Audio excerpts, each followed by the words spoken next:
predicciones. Arnaldo Otegi ha hecho un discurso por la paz, por abrir una etapa política distinta en Euskadi.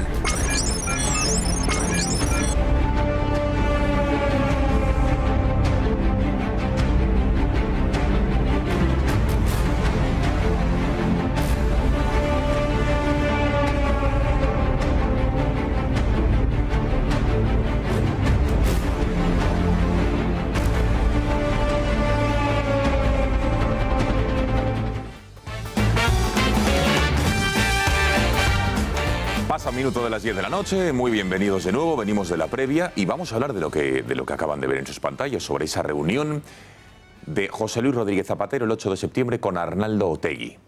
Una información que publicaba el Correo Vasco este fin de semana, donde se añadía además que incluso podía haber sido Zapatero un emisario del gobierno de Pedro Sánchez para la negociación de los presupuestos. Hoy el Ejecutivo ha negado tal extremo, es decir, que enviara a Zapatero para negociar con Otegi el apoyo de Bildu a los presupuestos. Más allá de ello, de si era un emisario o no, que es grave, la reunión per se en sí es gravísima, es terrible, y lo vamos a abordar. Y tenemos los presupuestos encima de la mesa, ahora les hemos dado 4 pinceladas, pero más allá de ello es evidente que es una irresponsabilidad firmarlos con Podemos, partido de ultraizquierda, que según Aznar es un peligro para las libertades y la democracia de nuestro país.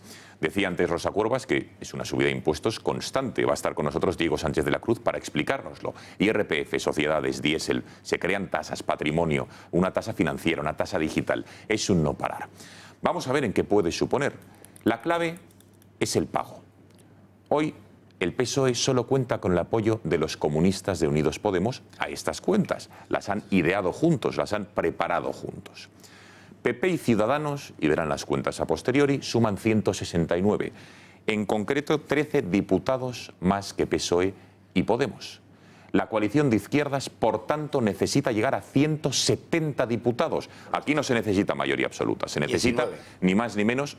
¿19 qué? 19 necesita sumar. Efectivamente, necesita sumar 19 para llegar a esos 170 diputados. Uno más, insisto, que lo que forman el PP, Ciudadanos, Unión del Pueblo Navarro y Foro de Asturias.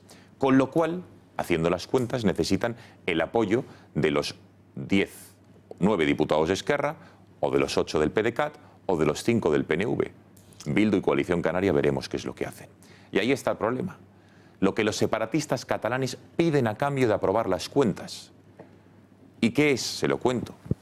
Tiene que ver con el inminente juicio, digamos, a los políticos golpistas. Y el separatismo catalán pide que la Fiscalía rebaje sus acusaciones a Junqueras y compañía, todos los que están en prisión preventiva, y rebajen los delitos de los que les acusa la Fiscalía, o la cantidad por lo menos de años, que pidan el mínimo. Por ejemplo, saben ustedes que el delito de rebelión puede ir como mínimo de 15 años a casi 30, pues piden que sea lo mínimo, 15. Escuchen las exigencias del separatismo para aprobar las cuentas del gobierno de Sánchez y dar así estabilidad a España. No tiene sentido que se pida a los partidos independentistas, y en nuestro caso Esquerra Republicana, que participen de acuerdos para la estabilidad si a la vez se mantiene, por una cuestión puramente política, la línea represiva de Mariano Rajoy. Por lo tanto, Pedro Sánchez tiene que demostrar que es diferente a Mariano Rajoy. Queremos que nuestra relación con y miro a la Fiscal General del Estado, con la Fiscalía General del Estado sea transparente. El Poder Judicial y los jueces y magistrados en el ejercicio jurisdiccional tienen plena independencia del Ejecutivo. La ministra, la de las conversaciones de Villarejo, la que llama a maricón a su compañero de gabinete, la que vio con buenos ojos o dijo que iba a ser efectivo la creación de un prostíbulo por parte de Villarejo para chantajear a políticos y al resto de gente en la opinión pública y de empresarios, la que vio cómo fiscales y jueces en Colombia estaban con menores y no lo denunció mientras era fiscal de la audiencia. En fin, esta señora es la que ha dicho que no van a ceder. Y en esas estamos. ¿Va a ceder el Ejecutivo de Sánchez? Porque tontos no somos. Se sabe que hay un precio político a pagar. Se sabe que todo esto es puro teatro. Y se sabe que probablemente, ante el escándalo que supondría, la Fiscalía no vaya a cambiar de criterio. ¿Por qué? Entre otras cosas por una reflexión evidente. ¿Qué conviene más al separatismo catalán y al nacionalismo vasco? ¿Este gobierno de Sánchez y de Pablo Iglesias? ¿O uno, digamos, del PP y Ciudadanos, influido, quién sabe, incluso por Vox? Si no apoyan los presupuestos, implicaría que probablemente hubiera elecciones. Y quién sabe si un nuevo gobierno en la Moncloa. Tema suficientemente interesante, no solo las cuentas, que las vamos a desgranar, que les va a suponer a usted, a mí, al bolsillo de los españoles, sino todo lo que conlleva la aprobación o no también de las cuentas públicas. Les presento a la mesa que nos acompaña Iván Espinosa Los Monteros. Buenas noches de nuevo. Buenas noches, Gonzalo. Entiendo que un partido como Vox, si tuviera representación parlamentaria, votaría sí a las cuentas de Sánchez y de Iglesias, ¿no? A los presupuestos. Bueno, dependería de lo que contuviera ese acuerdo entre Sánchez e Iglesias. Hombre, habiendo visto lo que contiene este en concreto, pues ya le digo yo que lo más probable es que votáramos que no. Es lo más probable. Pero es que escuchando lo que decía el portavoz catalán, es que es muy sorprendente. Es que hemos hecho de la anormalidad lo normal. Es decir, él ha llegado a decir con total naturalidad: no tiene sentido que se pida apoyo a los partidos independentistas si luego resulta que... ¿Cómo que si luego? Es que no tiene sentido que se pida jamás apoyo a los partidos independentistas. Nunca. Es que no podemos estar en manos de los partidos independentistas jamás. Ni el PP ni el PSOE. Y ya va siendo hora de que revisemos el sistema electoral para no estar siempre en manos de los independentistas. Porque es un chantaje permanente el que nos producen unos grupos, por cierto, bastante minoritarios. Algunos de ellos van a obtener menos votos que Vox en las próximas elecciones, sin ninguna duda. Caso de PDeCAT, probablemente caso de RC, desde luego el caso del PNV. Todos esos partidos van a sacar menos votos que Vox, según las encuestas que estamos manejando. Bueno, y de Bildu y Coalición Canarias ni hablamos. Bildu no digamos, y Canarias, por supuesto. Pero está configurado el sistema de tal manera que acabamos estando en sus manos. Acabamos siendo rehenes de unos representantes políticos que están consagrados en la opinión pública, en los medios, que todos los políticos aceptan como si fueran normales, y no es normal.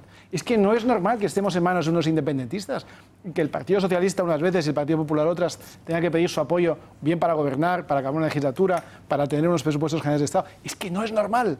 Es que eso no es aceptable en ningún país normal. Y tenemos que empezar a poner coto y remedio a este tipo de cosas. Por lo tanto, la pregunta de si Vox apoyaría unos presupuestos tan irresponsables como estos, la respuesta es por supuesto que no. Pero es que para que alguna vez apoyáramos unos presupuestos, una de las cosas que habría que pedir es empezar a modificar el sistema electoral para que estos irresponsables, cuyo objetivo principal es la destrucción de España, no tengan en sus manos el futuro de un gobierno. Gracias, Iván. Rosa Corasmons, buenas noches de nuevo. Buenas noches, Gonzalo. Enseguida hablaremos de datos y de asuntos de la actualidad.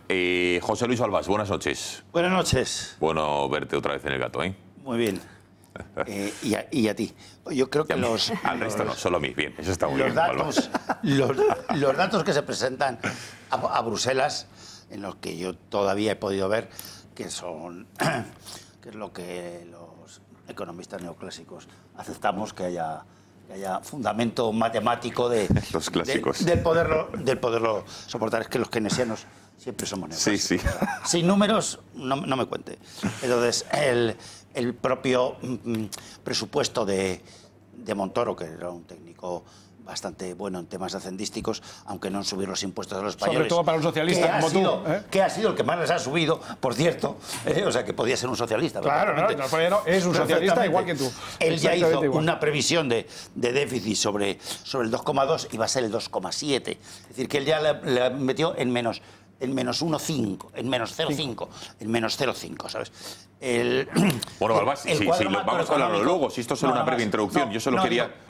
Dime. Que el cuadro macroeconómico tiene solamente un sentido por parte del PSOE y de Podemos, que es defender su discurso político de la bajada y de la destrucción de la clase media y trabajadora, en el sentido de que durante 10 años no se les ha subido ningún gasto social, sino que ha habido recortes y recortes, es lo que han dicho, y por eso tienen que mantener este presupuesto. Bien. Yo creo que lo tienen que hacer hasta por su propia estética política y por su discurso. Otra cosa es que se aprueben o no. Gracias, Balbás. Román Cendoya, buenas noches. Buenas noches. Y Xavi Orcajo, molt bona nit. Buenas noches. Gracias por estar, que la semana pasada tuviste otro... ¿Qué tal va el libro, por cierto? Muy bien, sí, estuviste de presentación. Semana de la novela histórica de Cartagena, presentando la novela Talvisot allí, muy bien.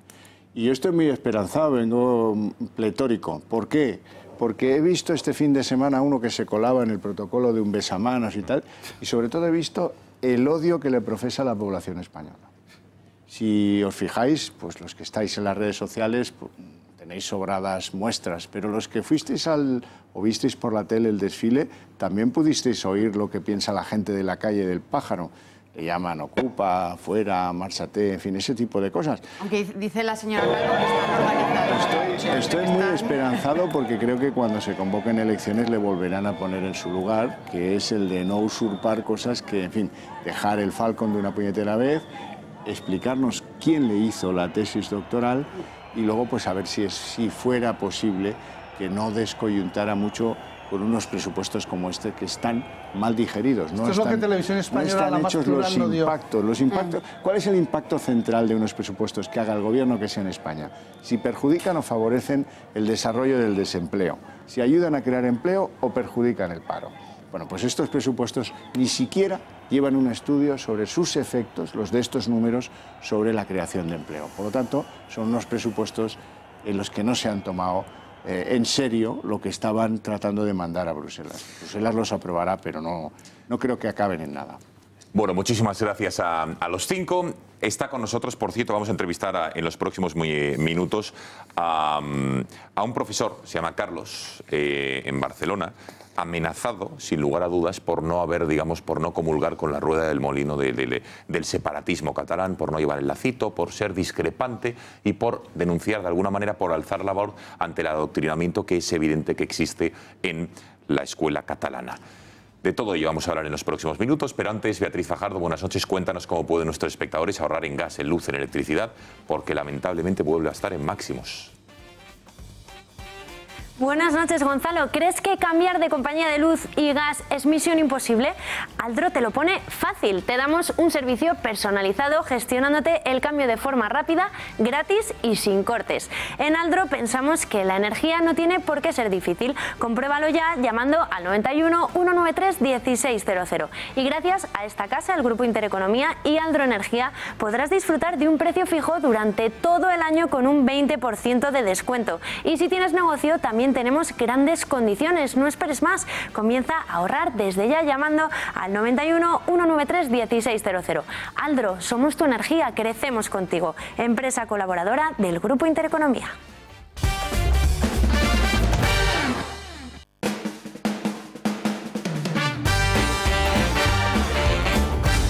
Cárceles Pérez. Arnaldo Otegi ha hecho un discurso por la paz, por abrir una etapa política distinta en Euskadi.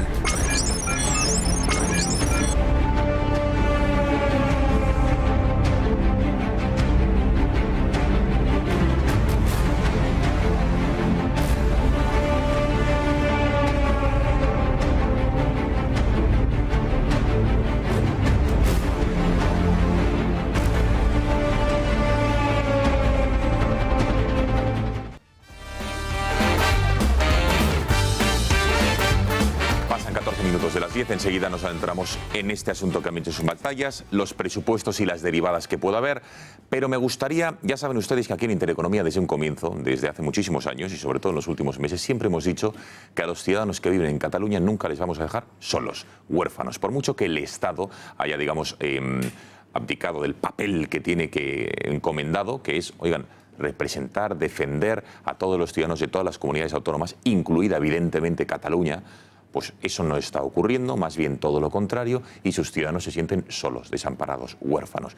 Este medio de comunicación siempre les va a dar voz y siempre va a denunciar las tropelías, el rodillo del separatismo, excluyente, en el caso de su nuevo presidente, incluso xenófobo. Es el caso de gente como Carlos Silva, que es un profesor amenazado, que este fin de semana hemos visto un reportaje en un medio de comunicación, el periódico El Mundo, cómo varios profesores se juntaban en torno a 6 y decían frases como "me pintaron una esvástica en la pizarra". Esto no lo decía Carlos, lo decía otro profesor. Gente que se ha tenido que coger la baja, profesores que denuncian que por no llevar el lazo amarillo ya te miran, digamos, con una cara diferente. Y Carlos Silva es un profesor, es en Barcelona, y vamos a hablar con él sobre cuál es la situación que se está viviendo en esta comunidad autónoma y en concreto donde él está. Es catedrático de inglés, en l'Hospitalet del Llobregat, una localidad barcelonesa. Saludamos ya a Carlos. Carlos, buenas noches. Hola, buenas noches. Bueno, cuéntenos en primer lugar, ¿a qué se dedica concretamente para que nuestros espectadores lo sepan, le conozcan? ¿Dónde imparte usted clases y desde cuándo es usted profesor? Soy catedrático de inglés de secundaria en un instituto de Hospitalet y bueno, soy pues profesor desde el año 89, haremos pronto de 30 años. Ahí tendremos que celebrarlo. Bueno, ¿cómo es su día a día, Carlos? Es decir, ¿nota usted algún tipo de presión por no haberse posicionado en favor del separatismo en Cataluña? Es decir, por mostrar algún tipo de neutralidad ideológica.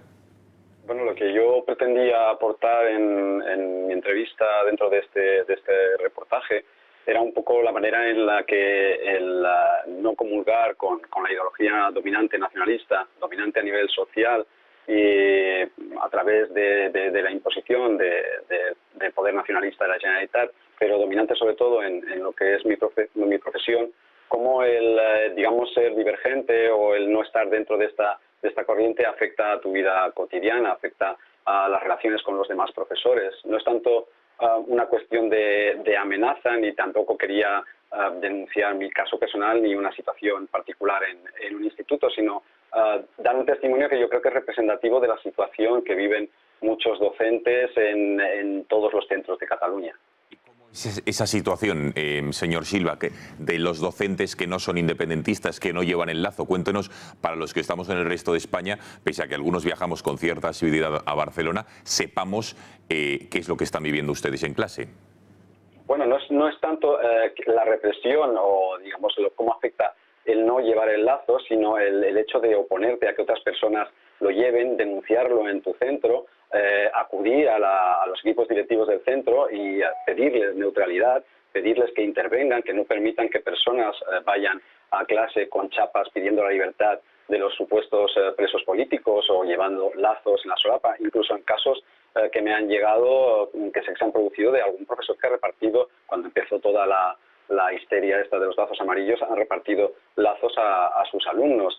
Denunciar esto a los equipos directivos, que los equipos directivos te contesten que esto es una cuestión de libertad de expresión, y que no solamente te digan eso, sino que te acusen a ti, como a mí me ha ocurrido, de politizar el centro por pedir un posicionamiento y también una actuación del equipo directivo en este tema. Es decir, cuando usted llevó al Consejo Escolar el hecho de que había gente, trabajadores públicos que llevaban el lazo amarillo, ¿instó usted de alguna manera que se prohibiera a los maestros llevar lazos? Más allá de rechazar su propuesta, digamos que ya le empezaron ahí a señalar. Bueno, a ver, yo una de las cosas que quería decir es que señalado ya estaba. Quiero decir, es una persona que además nunca ha ocultado sus opiniones, nunca se ha callado como ha sido el caso muchas veces simplemente por querer vivir tu vida de manera tranquila de la mayor parte de personas no nacionalistas. Yo ya estaba señalado por mi actividad en distintas asociaciones, también por mi participación en distintas actividades políticas, y entonces a nivel del Consejo Escolar yo lo que pedí no solamente fue a nivel de los lazos amarillos, sino que pedí en general al equipo directivo que se posicionase en el tema de evitar la politización del centro, también en el apoyo a distintos manifiestos que llegaron por aquel entonces, estoy hablando de los meses siguientes al referéndum, de apoyo al modelo de escuela catalana, que eran manifiestos que de manera encubierta pues eran manifiestos en apoyo de la inmersión lingüística, en apoyo de todo lo que había sucedido desde el referéndum del 1 de octubre. Yo pedí que el equipo directivo evitase esta politización y que este tipo de debates llegasen tan siquiera al Consejo Escolar. Esto se me negó. A continuación de esto, yo lo que pedí es que además se actuase con todas las personas que llevaban desde el 1 de octubre y desde la detención de los responsables del golpe de Estado nacionalista, los lazos amarillos y chapas en el colegio. Se me dijo esto y entonces se me echó en cara mi actividad política fuera del centro, porque lo que dejé yo claro desde un primer momento es que yo jamás hablo de política en mis clases. Eso está claro y es como debería ser, pero una pregunta, Carlos, que para sentar, digamos, a ver si se cumple esta premisa o no. ¿En Cataluña se cumple la ley? Es decir, ese 25% que, ojo, las sentencias judiciales establecen que las clases deben ser en español, al menos en un 25%, ¿se cumple o no? No, evidentemente no se cumple, no solamente no se cumple, sino que los centros educativos y la Generalitat se niega a dar información sobre los proyectos lingüísticos de los centros educativos en Cataluña, porque la única vía que queda para lograr que se haga efectiva este derecho a una educación en un mínimo, estamos hablando de un mínimo de un 25% en cualquiera de las dos lenguas, incluida el castellano, solamente se puede conseguir a través de la denuncia puntual de cada uno de los proyectos lingüísticos de los centros educativos, y esta información no se facilita a los padres que quieren hacer efectivo este derecho. Por lo tanto, la Generalitat está haciendo ocultación de esta información y, por otra parte, está intentando disimular con propuestas en torno al plurilingüismo para desviar la atención y el debate del tema del modelo de inmersión lingüística obligatoria, que ha sido declarado como no legítimo o no aplicable en Cataluña por parte de distintas resoluciones judiciales.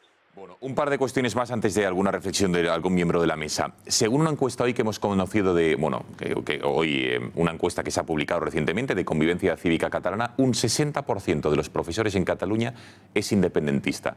¿Está usted de acuerdo con los datos que ha hecho públicos esta asociación? A mí me parece una previsión, digamos, conservadora. El ambiente realmente dentro de los institutos suele ser favorable al independentismo, al nacionalismo. También es cierto que es el discurso dominante y que a la gente no le gusta sentirse señalada y no le gusta sentir que le marcan por ser diferente o por pensar diferente. Entonces también hay una parte muy importante del profesorado que lo que hace es callar, digamos, no querer entrar en esta batalla, pero eso también ha cambiado en cierta manera, de manera clara, desde el referéndum ilegal y todos los acontecimientos que lo siguieron. Yo creo que ha habido una obligación de posicionarse a toda la gente, también a la gente no nacionalista que prefería quedar al margen de este debate, y eso, digamos, que también ha contribuido a este mayor enrarecimiento dentro de lo que son las relaciones en los centros educativos. ¿Cómo están creciendo los alumnos? ¿Qué percepción están adquiriendo, señor Silva, a su juicio, de lo que está ocurriendo en Cataluña, de su relación con el resto de España, de la independencia, a tenor de lo que se les enseña en clase? ¿Cómo salen, digamos, de los colegios, o al menos del suyo? Bueno, yo creo que también la respuesta de los alumnos, el perfil de los alumnos varía mucho según la parte de Cataluña, igual que se produce una división de voto y de apoyo a la independencia enorme, clarísima, dependiendo de si son poblaciones, digamos, más pequeñas, poblaciones del interior, poblaciones de Gerona, o si hablamos del área metropolitana. Los alumnos son más manifiestamente proindependentistas,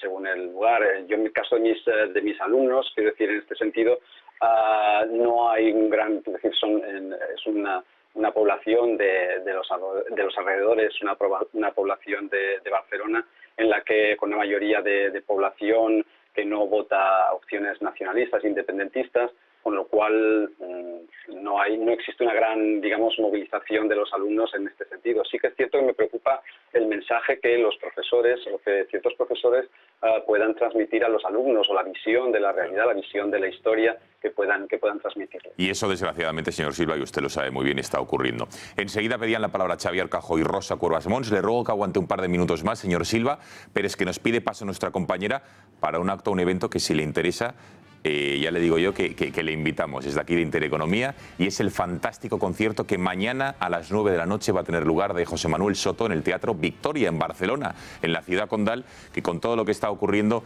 desde luego viene bien, además de que se lo van a pasar muy bien con este fantástico artista. Bea Fajardo, cuéntanos, últimas entradas a la venta, tic-tac, la cuenta atrás ha comenzado. Buenas noches.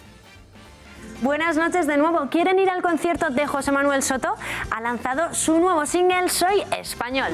Soy español. Si quieren escuchar este éxito y otras canciones de siempre, solo tienen que ir al Teatro Victoria de Barcelona mañana. Tras el éxito de su concierto en Madrid el pasado mes de junio, con un lleno completo, el artista sevillano llega a la ciudad condal. Pueden comprar sus entradas en las taquillas del teatro, en teatrevictoria.com o en atrapalo.com. Concierto de José Manuel Soto, un cantante comprometido con España y con todos los catalanes. Cositas que llevo muy dentro de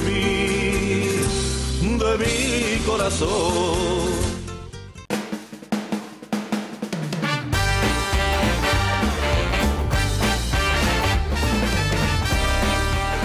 10:27 estábamos hablando con Carlos Silva, un profesor de que de alguna manera lleva ejerciendo, va a cumplir el año que viene 30 años como docente en Cataluña y que últimamente, no sé, ahora le preguntaremos si también ha sido desde siempre, últimamente se está acelerando esta situación en las escuelas catalanas. Venga, Xavier y Rosa, pedíais la palabra. Lo que sí que os rogaría, la reflexión a posteriori, si tenemos una pregunta concreta y luego reflexionamos al respecto de la educación. Muy brevemente, tres cosas. La primera, agradecerle al señor Silva que haga esta puesta, digamos, en conocimiento público del resto de los españoles lo que pasa con la educación en Cataluña y que lo haga dando la cara, cosa que no es muy frecuente y tiene mucho valor, y yo pues se lo agradezco.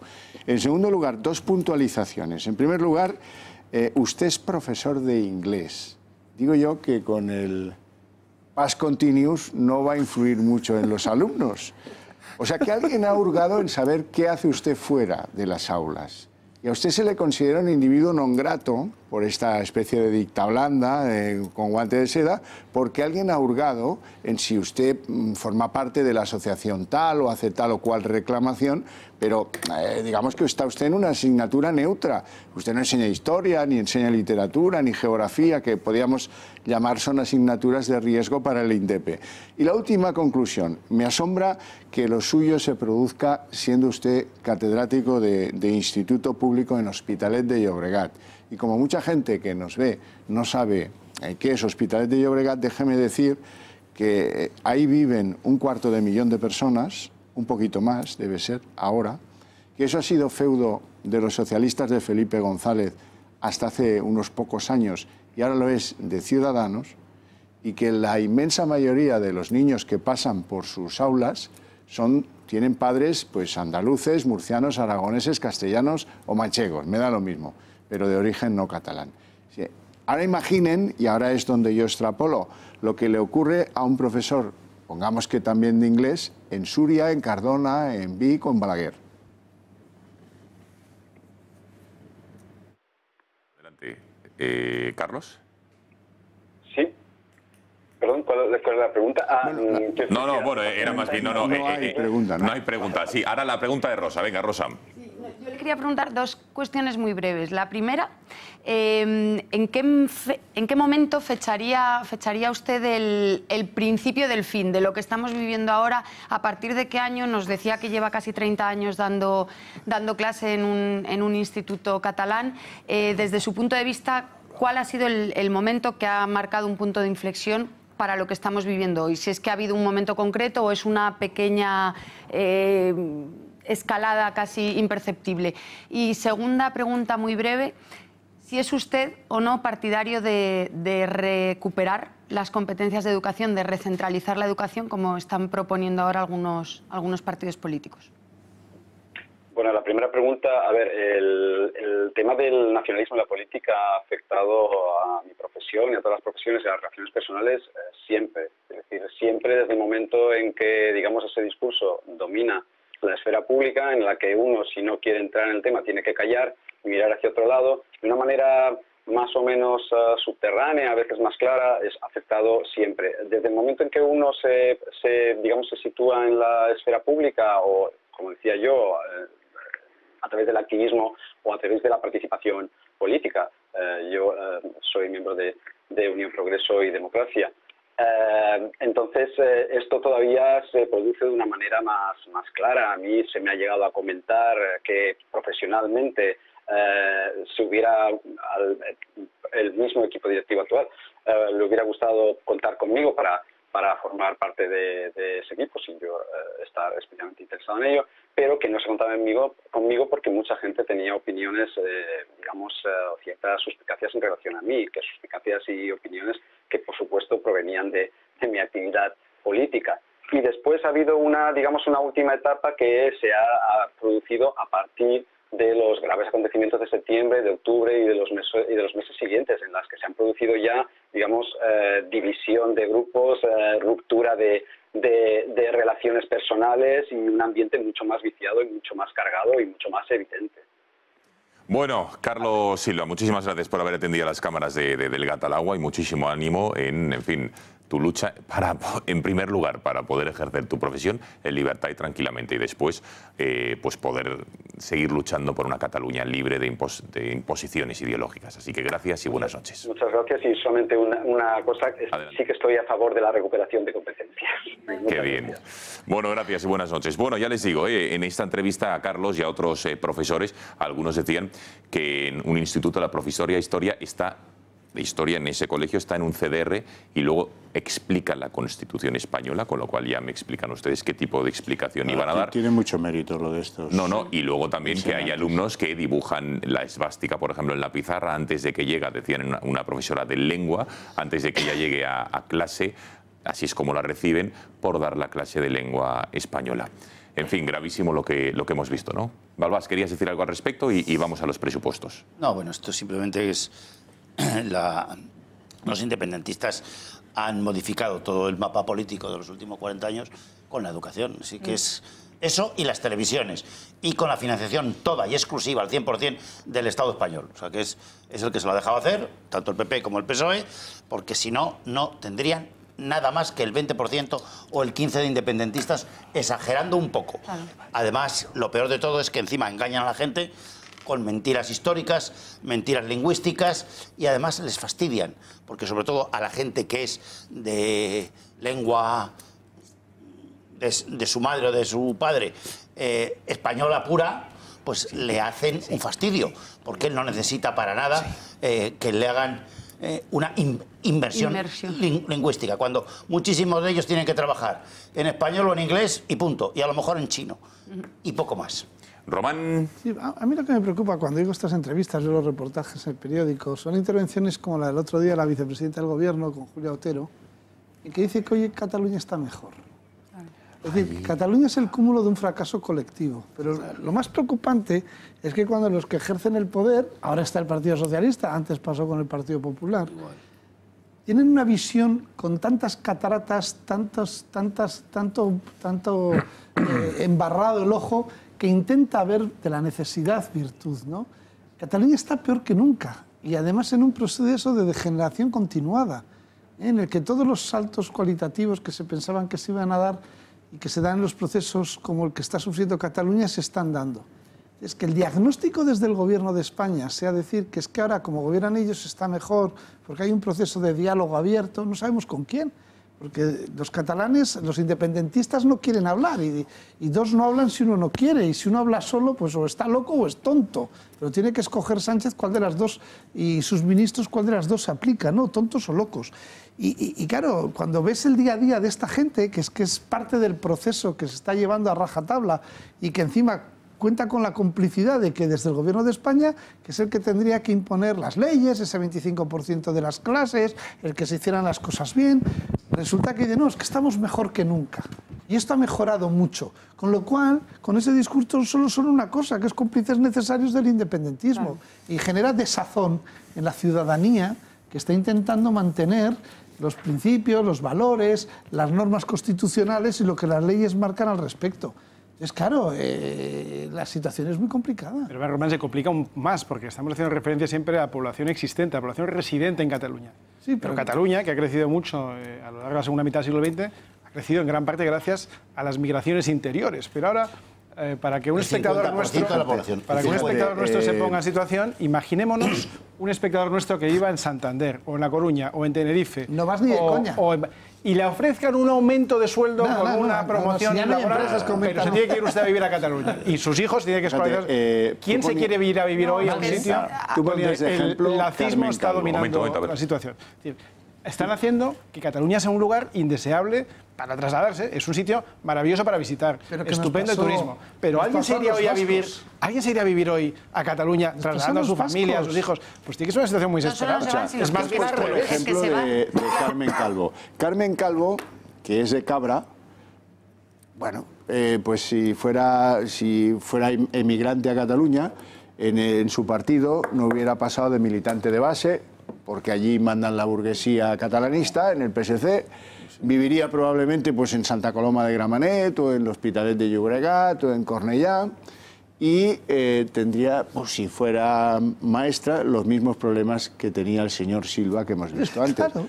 pero como no se da por afectada, pues como Íñigo Méndez de Vigo, que decía, con la escuela catalana no hay ningún problema. Ya lo digo yo, que soy ministro de Cultura. Toma. Este era del PP, ¿no? Sí, sí, era del PP y esta del PSOE. Aquí hemos empezado diciendo que empezó con el PP y continúa el mal, con lo cual la solución es complicada. Pero si ni siquiera se atreven a pactar a preparar unos presupuestos sin el visto bueno de los independentistas, ¿cómo no van a decir que Cataluña está bien? Aunque sepan que está fatal, decía Iván, la gente no quiere ir. Se han ido 26 magistrados del Tribunal Superior de Justicia de Cataluña y creo que leía antes que han relevado a 8. Por lo tanto, hay 18 menos. ¿Por qué? Por culpa del separatismo. Así es como... Bueno, mismo con doctores, con maestros, con todo. Decía, hablaba Rosa de los presupuestos, vamos a adentrarnos en ellos, vamos a escuchar en primer lugar la rueda. Hoy ha habido un Consejo de Ministros extraordinarios donde se han aprobado, digamos, las cuentas por parte del Gobierno y se envían a Bruselas.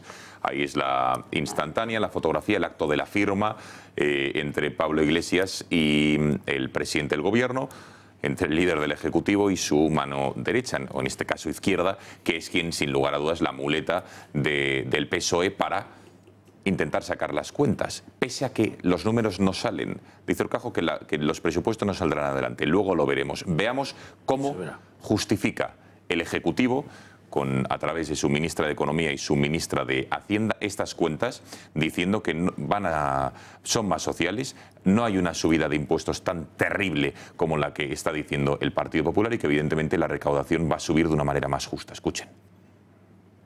Las previsiones se sitúan de forma consensuada en una horquilla de aumento del Producto Interior Bruto entre el 2,6 y el 2,8% para 2018 y entre el 2,2 y 2,5% para 2019. Como verán, las nuevas previsiones de crecimiento del Gobierno, del 2,6% para 2018 y del 2,3% para 2019, suponen una ligera revisión a la baja con respecto a lo que preveíamos en el mes de julio. Nuestro cuadro macro está regido por el principio de prudencia. El total del conjunto de medidas tributarias y de lucha contra el fraude nueva que impulsa este Gobierno elevarán la recaudación en 5.678 millones de euros, una aportación que contribuye de forma importante a cumplir el ajuste estructural que exige Bruselas.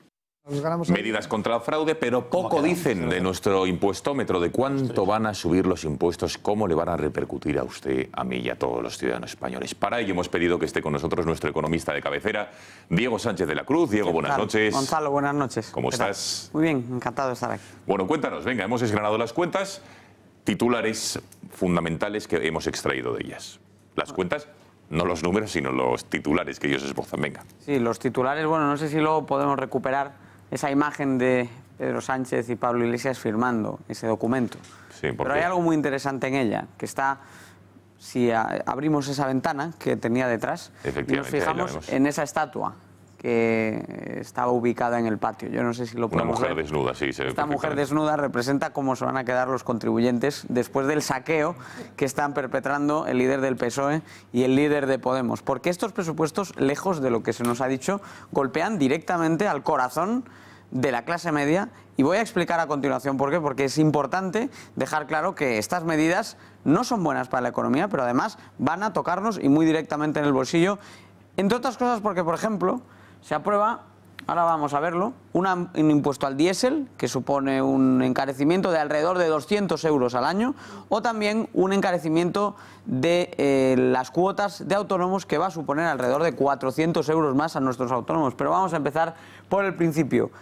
Se había prometido impuestos a los ricos, ya tenemos impuestos a los ricos. Van a crearse 2 nuevos tramos por encima de los 140.000 euros. Problema. ¿Aumenta la recaudación con este tipo de medidas? La última vez que se subieron los impuestos a las rentas altas en España aumentó un 0,5. Sin embargo, aquí se está diciendo que van a generarse 300 millones de euros más de este segmento.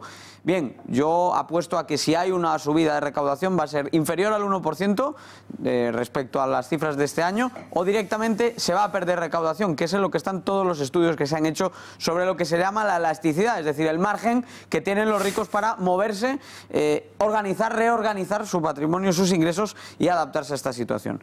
Más interesante aún es el hecho del aumento de sociedades a las grandes empresas. ¿Por qué?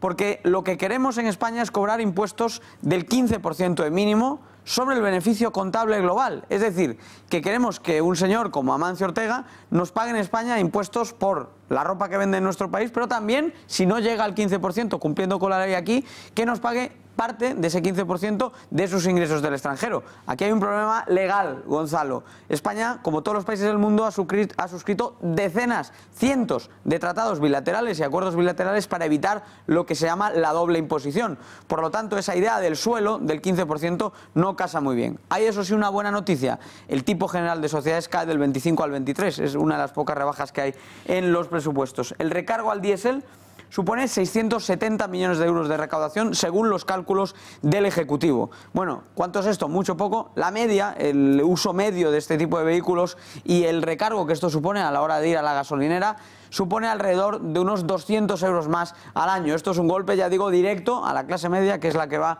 desde luego, montada en esos coches. O sea, los que tengan diésel, Diego, les costará 200 euros más al año llenar el depósito. Correcto, aunque evidentemente para un camionero o para una persona del sector del transporte ese gasto será mucho mayor y en otros casos también el desembolso será menor, pero el coste, cuando lo prorrateamos por el uso de los vehículos diésel, sale a 200 euros de pico este año 2018 y, por cierto, se ha avanzado que habría nuevas subidas en este impuesto el próximo año. Bien.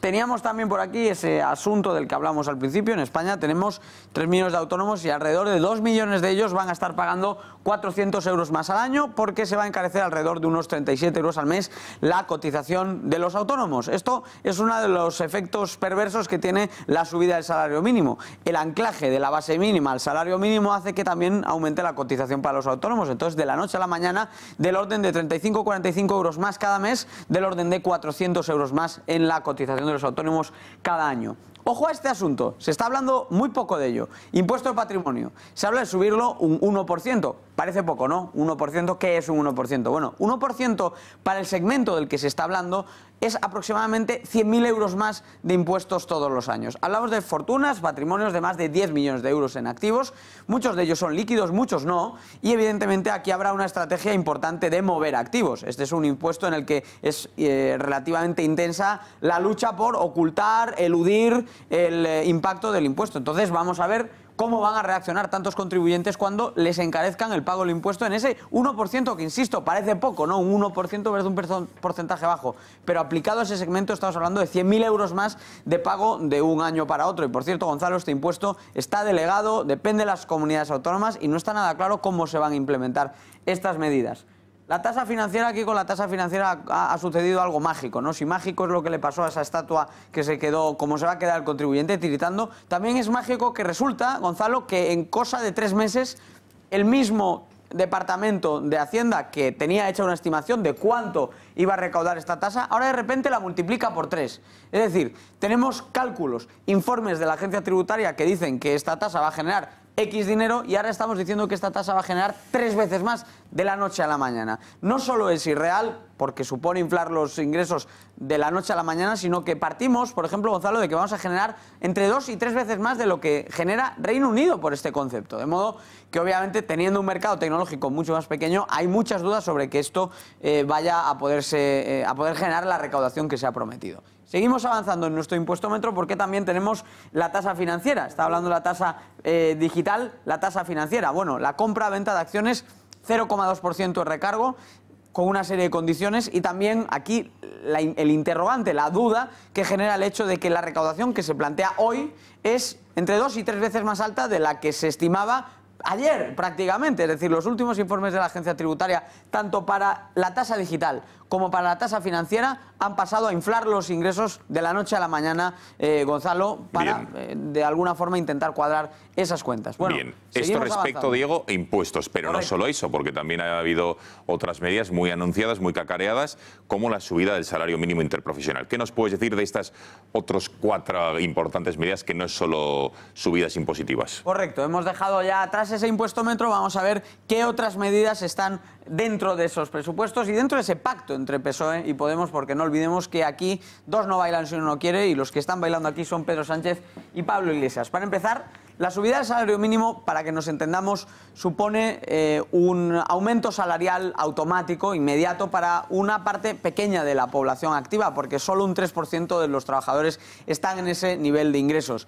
Ojo, hay que mejorar esos ingresos, se podrían reducir cotizaciones para que el neto que cobra el trabajador fuese más alto, pero aquí se está apostando por subir el salario mínimo. Y el problema del salario mínimo es que cuando lo prorrateamos a 12 meses y cuando incluimos las cotizaciones sociales y todos los recargos fiscales que tiene la contratación, no estamos hablando de 900 euros de coste para el empleador, sino que nos estamos yendo a los 1.300, 1.500 euros de coste para emplear. ¿Qué quiere decir esto, Gonzalo? Pues que vamos a ver en los próximos meses probablemente un aumento de la contratación a tiempo parcial y también un enfriamiento en la creación de empleo. Y esto es especialmente grave porque aún quedan 3 millones de parados, que son precisamente en muchos casos personas con baja cualificación o con poca experiencia. Por lo tanto, el aumentar ese coste de contratación, ya digo, se podía haber hecho de otra forma, se podían haber reducido cotizaciones para que el neto que cobran los salarios bajos fuese mayor, pero no, se ha apostado por encarecer el conjunto, el paquete entero de costes del salario mínimo, y eso va a tener un impacto en la creación de empleo que seguro se va a ralentizar, ya se está ralentizando, se va a seguir ralentizando, y además, al subir ese coste de contratación, es bastante previsible que se produzca un aumento de la contratación a tiempo parcial. La indexación de las pensiones, bueno, la cifra oficial son 1.000 millones de euros, pero aquí precisamente yo creo que sí que se ha tirado mucho de contabilidad creativa, porque si indexamos las pensiones a un IPC que está ya camino del 2,5%, que incluso puede irse al 3%, si el precio de la energía sigue subiendo, podríamos estar hablando de que la desviación aquí es de 2.000 o 3.000 millones. Momento, digo, porque indexar, correcto, para el espectador que no lo tenga claro, es, digamos, vincularlo al IPC o al indicador, en este caso, de la inflación, ¿no? De los precios. Sí. Bien. Y efectivamente aquí es un debate que se ha generado mucho en los últimos años en España porque habíamos abandonado el IPC y se ha argumentado muchas veces que sí sería de justicia que las pensiones avancen con el IPC. El problema es que esto no es del todo una cuestión solo de justicia, sino que también es una cuestión de ingresos y de gastos. Y dentro del sistema hay los ingresos que hay los gastos que hay, y ahora mismo el desfase es de 18.000 millones, es decir, hay un déficit de 18.000 millones en la seguridad social. O sea que esos 1.000 millones que se anota el gobierno suponen ensanchar el déficit en otros 1.000 millones, dando por bueno el cálculo de los 1.000 millones, que yo ya digo que no lo doy, y ya vendremos aquí con las cuentas hechas dentro de unos meses cuando se vaya constatando todo esto. Bien. Y bueno, tenemos aquí también, pendiente de que aparezca en pantalla, algunas de las otras medidas, Gonzalo, porque efectivamente tenemos la cuestión del ahorro en sanidad. La sanidad gratuita no está presupuestada dentro de este documento, pero existen informes del Tribunal de Cuentas que auditan cuál era el gasto, el sobrecoste adicional, por un lado, de atender a inmigrantes irregulares en los centros de salud, no en urgencias, porque ahí siempre se les ha atendido, sino también en los centros de salud, por un lado. Y por otro lado, la asistencia sanitaria al llamado turismo europeo, principalmente, que llegaba a nuestros hospitales y nuestros centros de salud. Bueno, todo eso estaba suponiendo alrededor de 1.400 millones de euros al año y no están presupuestados dentro de estos presupuestos. De hecho, la ministra de Economía ha dicho que no tiene por qué subir el gasto a raíz de estas medidas, lo cual yo creo que choca con los informes, ya digo, ni siquiera informes económicos, sino del propio Tribunal de Cuentas, es decir, cuentas auditadas del gasto público en España. Y también esto supone un recorte en los copagos que pagan los jubilados, o sea que vamos a ver qué pasa con la sanidad, porque la última vez que se tomaron estas medidas la sanidad acabó con un déficit de 15.000 millones, vamos a ver qué sucede esta vez. Y por último, la regulación de los precios en alquiler. A mí, personalmente, me han preguntado en los últimos días, Gonzalo, cuál es la medida que me parece más salvaje, más peligrosa, la que más puede atacar la creación de empleo, de riqueza. Bueno, a mí esta es una de las que más me preocupa, porque esto golpea directamente a los propietarios de vivienda en un momento en el que lo que tendríamos que estar haciendo en España es promover el aumento de la oferta, que se construya más, que salgan más viviendas al mercado, que se facilite la venta y el alquiler. Y lo que estamos haciendo es todo lo contrario, ponerle más y más restricciones a los propietarios de vivienda que obviamente cada vez que salgan al alquiler se lo van a tener que pensar dos veces. Esto puede generar desde mercado negro en el ámbito del alquiler a otro tipo de restricciones de oferta que lo último que van a hacer es que tengamos cada vez menos suelo disponible y sigamos construyendo ese concepto del que ya hemos hablado aquí algunas veces, un urbanismo de pijos, unas ciudades en las cuales, como se restringe la oferta de forma brutal, Gonzalo, solo pueden vivir las rentas más altas. Bueno, digo, mientras te vienes para aquí, vamos a escuchar al secretario general del Partido Popular y al vicepresidente de la patronal, de la COE, que desde luego critican las cuentas y hablan incluso de un futuro mucho peor del que tenemos después de estos presupuestos. Me imagino que se encuentra hoy la ministra Calviño, el señor Sánchez la ha puesto en una difícil situación, con un conflicto entre la trayectoria profesional que ha desempeñado hasta ahora en las instituciones europeas, con una cierta solvencia, y la desarbolada política económica. El documento que presenta el Gobierno sobre el presupuesto general del Estado no parecen unos presupuestos supervisados por un doctor en economía. Nos preocupa, estamos muy preocupados. Nosotros no vemos que el futuro de nuestro país vaya por ese camino y pensamos, sinceramente lo digo, y me da mucha pena que la política empiece a impregnar demasiadas cosas y se empieza a hacer demasiada demagogia en España. Y lo digo porque hay un montón de medidas que pensamos que son o casi imposibles, o si no son casi imposibles, lo que nos lleva es al país a una situación pues bastante peor de la que tenemos. Bueno, venga, Xavier Horcajo, ¿qué tipo de presupuestos? Porque las cuentas que nos ha presentado Diego en el análisis, digamos que son los que son, y ahora esto lo tenemos que sufrir. Sí, en el terreno de las medidas estamos de acuerdo. Hoy lo que analizamos es el cuadro macro, que es lo que ha presentado Nadia Calviño. Bueno, pues ese cuadro macro está muy mal hecho. Ella tiene mucha fama como gran funcionaria europea, pero este cuadro no se sostiene.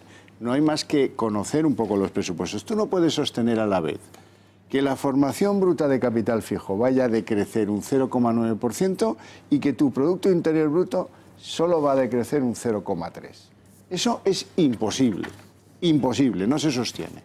Tú no puedes proponer un aumento del salario mínimo interprofesional tan elevado, porque es brutal, cuando tienes regiones en las que el nuevo salario mínimo interprofesional va a suponer casi el 70% de una renta media. Andalucía, Canarias, Galicia.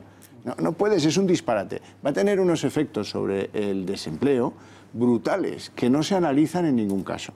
Es completamente irreal decir que con ese cuadro de un menos 0,3 de PIB tú vas a tener solamente un efecto de un 1,7% menos de paro. No es posible. Sencillamente, como no es posible decir que a pesar de esos resultados, porque es que en eso va a influir mucho el entorno, ¿saben? Un entorno en el que el petróleo crece, dice, no, las importaciones menos 0,2%. Tararí que te vi. Y luego el déficit. Dice, el déficit lo vamos a tener contenido en 1,8% de déficit. Bueno, oiga, en un entorno de aumento de tipos, eso es absolutamente, es una alquimia la que han producido, una cosa para llevar a Bruselas. Menos mal, y eso es lo que nos queda a los españoles, que en este caso lo único bueno que va a hacer por este país Puigdemont es oponerse y tumbar estos presupuestos que no van a ver la luz del día.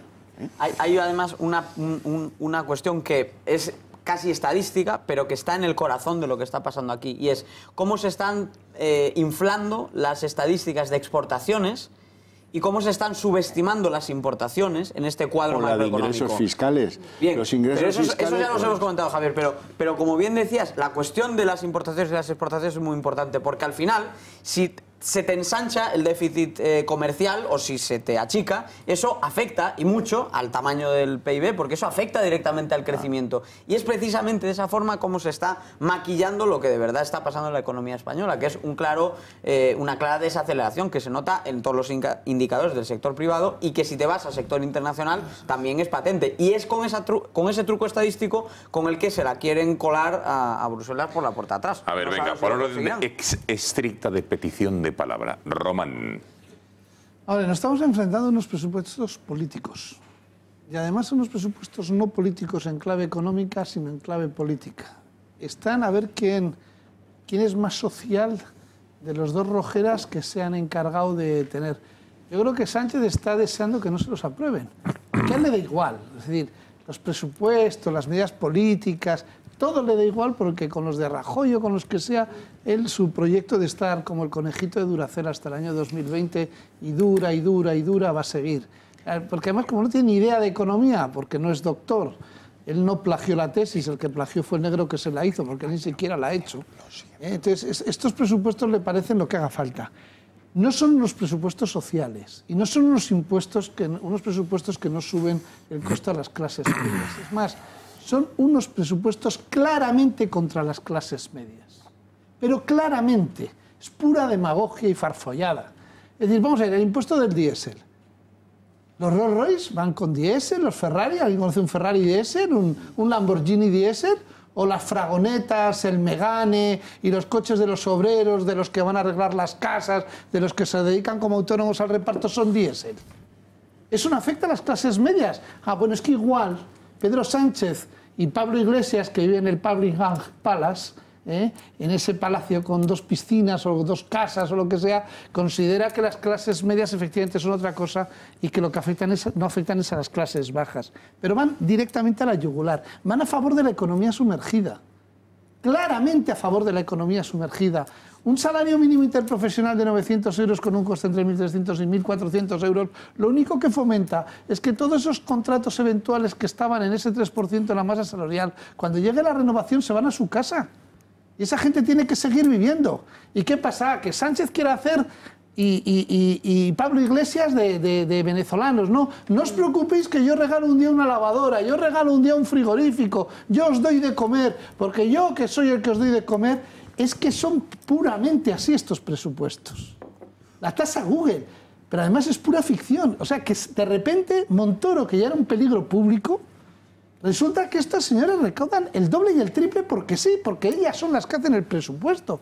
¿Con qué credibilidad? Yo lo decía con Montoro y lo decía con Solbes, y lo voy a volver a decir. A mí me encantaría que el colectivo este que está apoyando estos presupuestos, si al final no son ciertos y tienen una desviación del más o menos el 5%, que por ahí va a andar, o más, que es una barbaridad de miles de millones que pagamos todos los españoles, les pasará lo mismo que nos pasa a los empresarios cuando gestionamos mal, que lo pagamos con nuestro patrimonio personal y con nuestra libertad.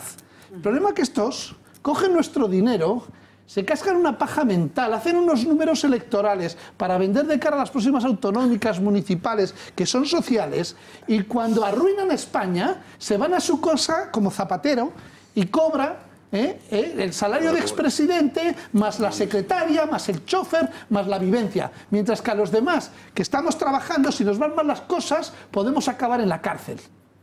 Y no haciendo una declaración fraudulenta, sino porque nos ha ido mal la coyuntura.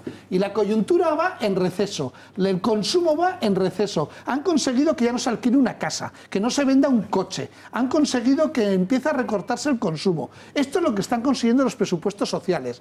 Y encima, igual hay que pagarle la pensión vitalicia a algunos. Es una vergüenza. Pide evidentemente Rosa, Balbás, Iván por hablar al respecto y un par de cuestiones que quiere hacer a Diego, pero nos pide paso nuestra compañera Bea Fajardo para darnos un consejo de asesoramiento legal de nuestro abogado de cabecera, de Miguel Durán. Vea cómo se pueden poner en contacto con este despacho para cualquier espectador que tenga cualquier tipo de problema, bueno, ya saben, de diversa índole. Vea, buenas noches. Buenas noches de nuevo y quiero dirigirme a nuestros espectadores. ¿Tenía usted bonos o acciones de Abengoa? ¿Le han hecho creer que ha perdido su inversión? ¿Que ha perdido todo su dinero? Pues no se lo crea. Durán y Durán Abogados es el primer bufete que ha logrado ya sentencias con las que los perjudicados han recuperado todo su dinero. No se deje llevar por el desánimo y luche por su dinero hasta las últimas consecuencias. No crea a los que le digan que ya está todo perdido. En Durán y Durán Abogados saben cómo lograr que quien le indujo a esta mala inversión le restituya todo su dinero. Cuéntele su caso y le defenderán. Un equipo de más de 20 abogados expertos en la materia está a su entera disposición. Durán y Durán Abogados son su mejor garantía de éxito.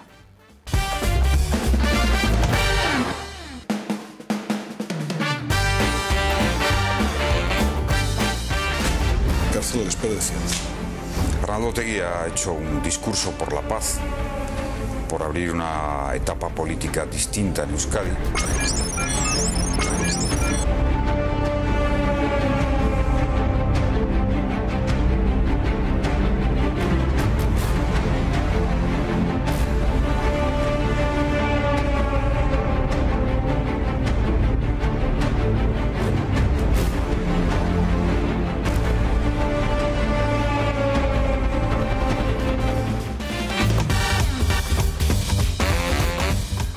Pasan 3 minutos de las 11 de la noche. Enseguida haremos el análisis más bien político, lo que puede suponer las sumas y restas que se necesitan para aprobar los presupuestos de Pablo Iglesias y de Pedro Sánchez, de las peticiones y exigencias que está haciendo la Fiscalía, perdonen, los partidos separatistas a la Fiscalía para cambiar, digamos, los criterios y las acusaciones en el juicio a los políticos que están encarcelados por haberse saltado la ley, a los golpistas, pero antes completamos la ronda de elaboración de las cuentas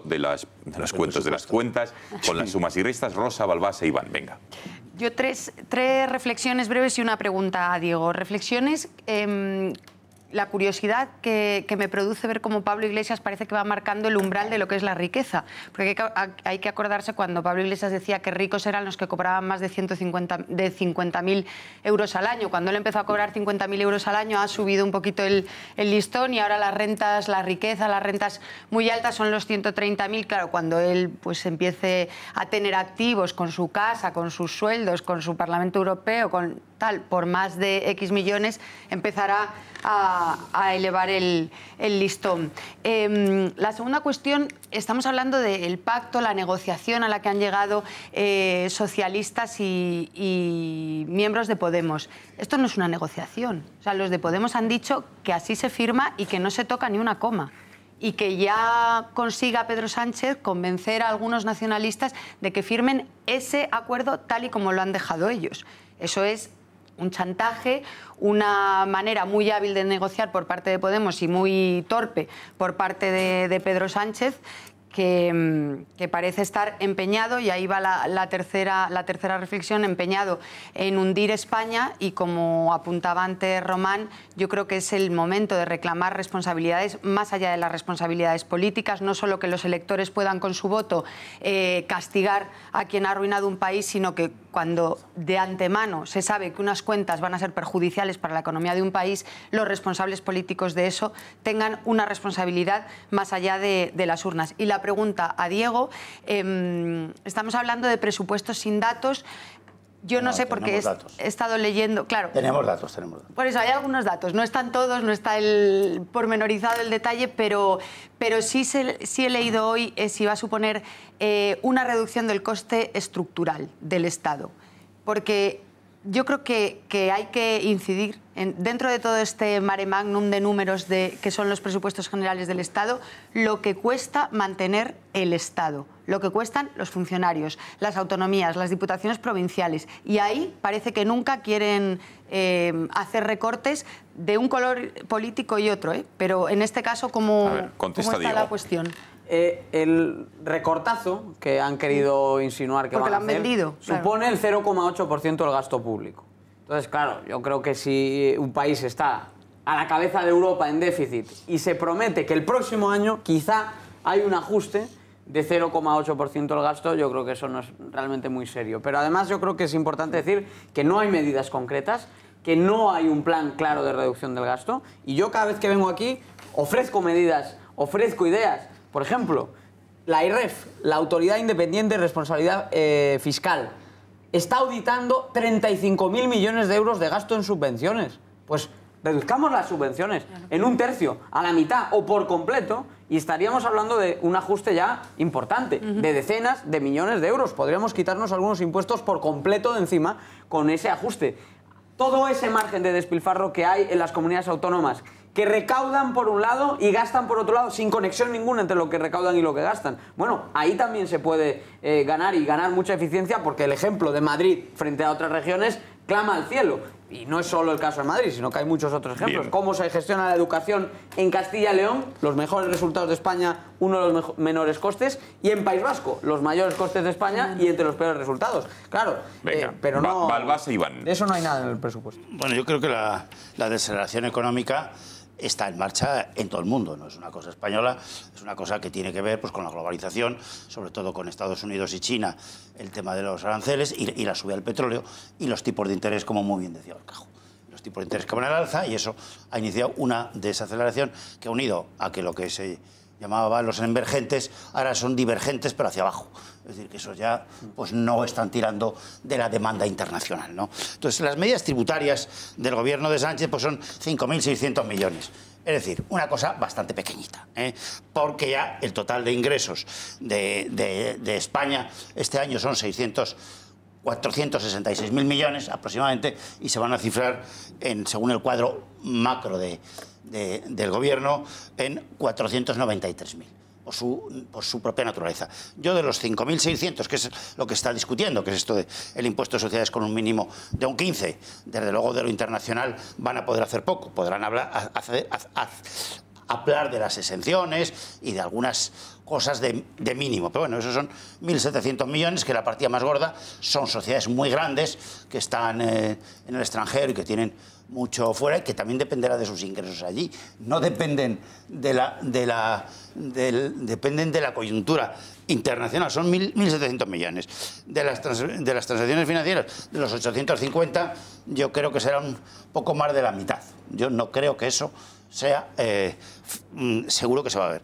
De los servicios digitales, que son Facebook, Amazon, Google, Uber y Airbnb, esto de la publicidad por internet de marketing que no pagan aquí sobre servicios que se prestan en España, que eso es un tema, bueno, dicen 1.200 millones, 800 les calculo yo, siendo mira, mucho. Si llegan a 500 ya, será un milagro. Las rentas altas, bueno, pues... Pero Abbas, no has dicho nada del salario mínimo interprofesional. No. ¿Eso qué te parece a ti? No, es que estoy en las medidas tributarias. Si no te importa, te lo digo dentro de un minuto. Vale, venga, pero no, si las tributarias han quedado muy claras, no las vuelvas a enumerar porque... Enumerando yo quiero tu valoración. La cuantía del cuadro macro, lo que son las medidas tributarias, que son 5.678 millones de euros. Eso es lo que estoy retocando y te voy a decir yo la cifra que yo tengo más o menos retocada. Bueno, luego tiene alguna más, lo del diésel, los 670 millones, dalo por hecho que se va a cubrir, pero eso y más, porque va a subir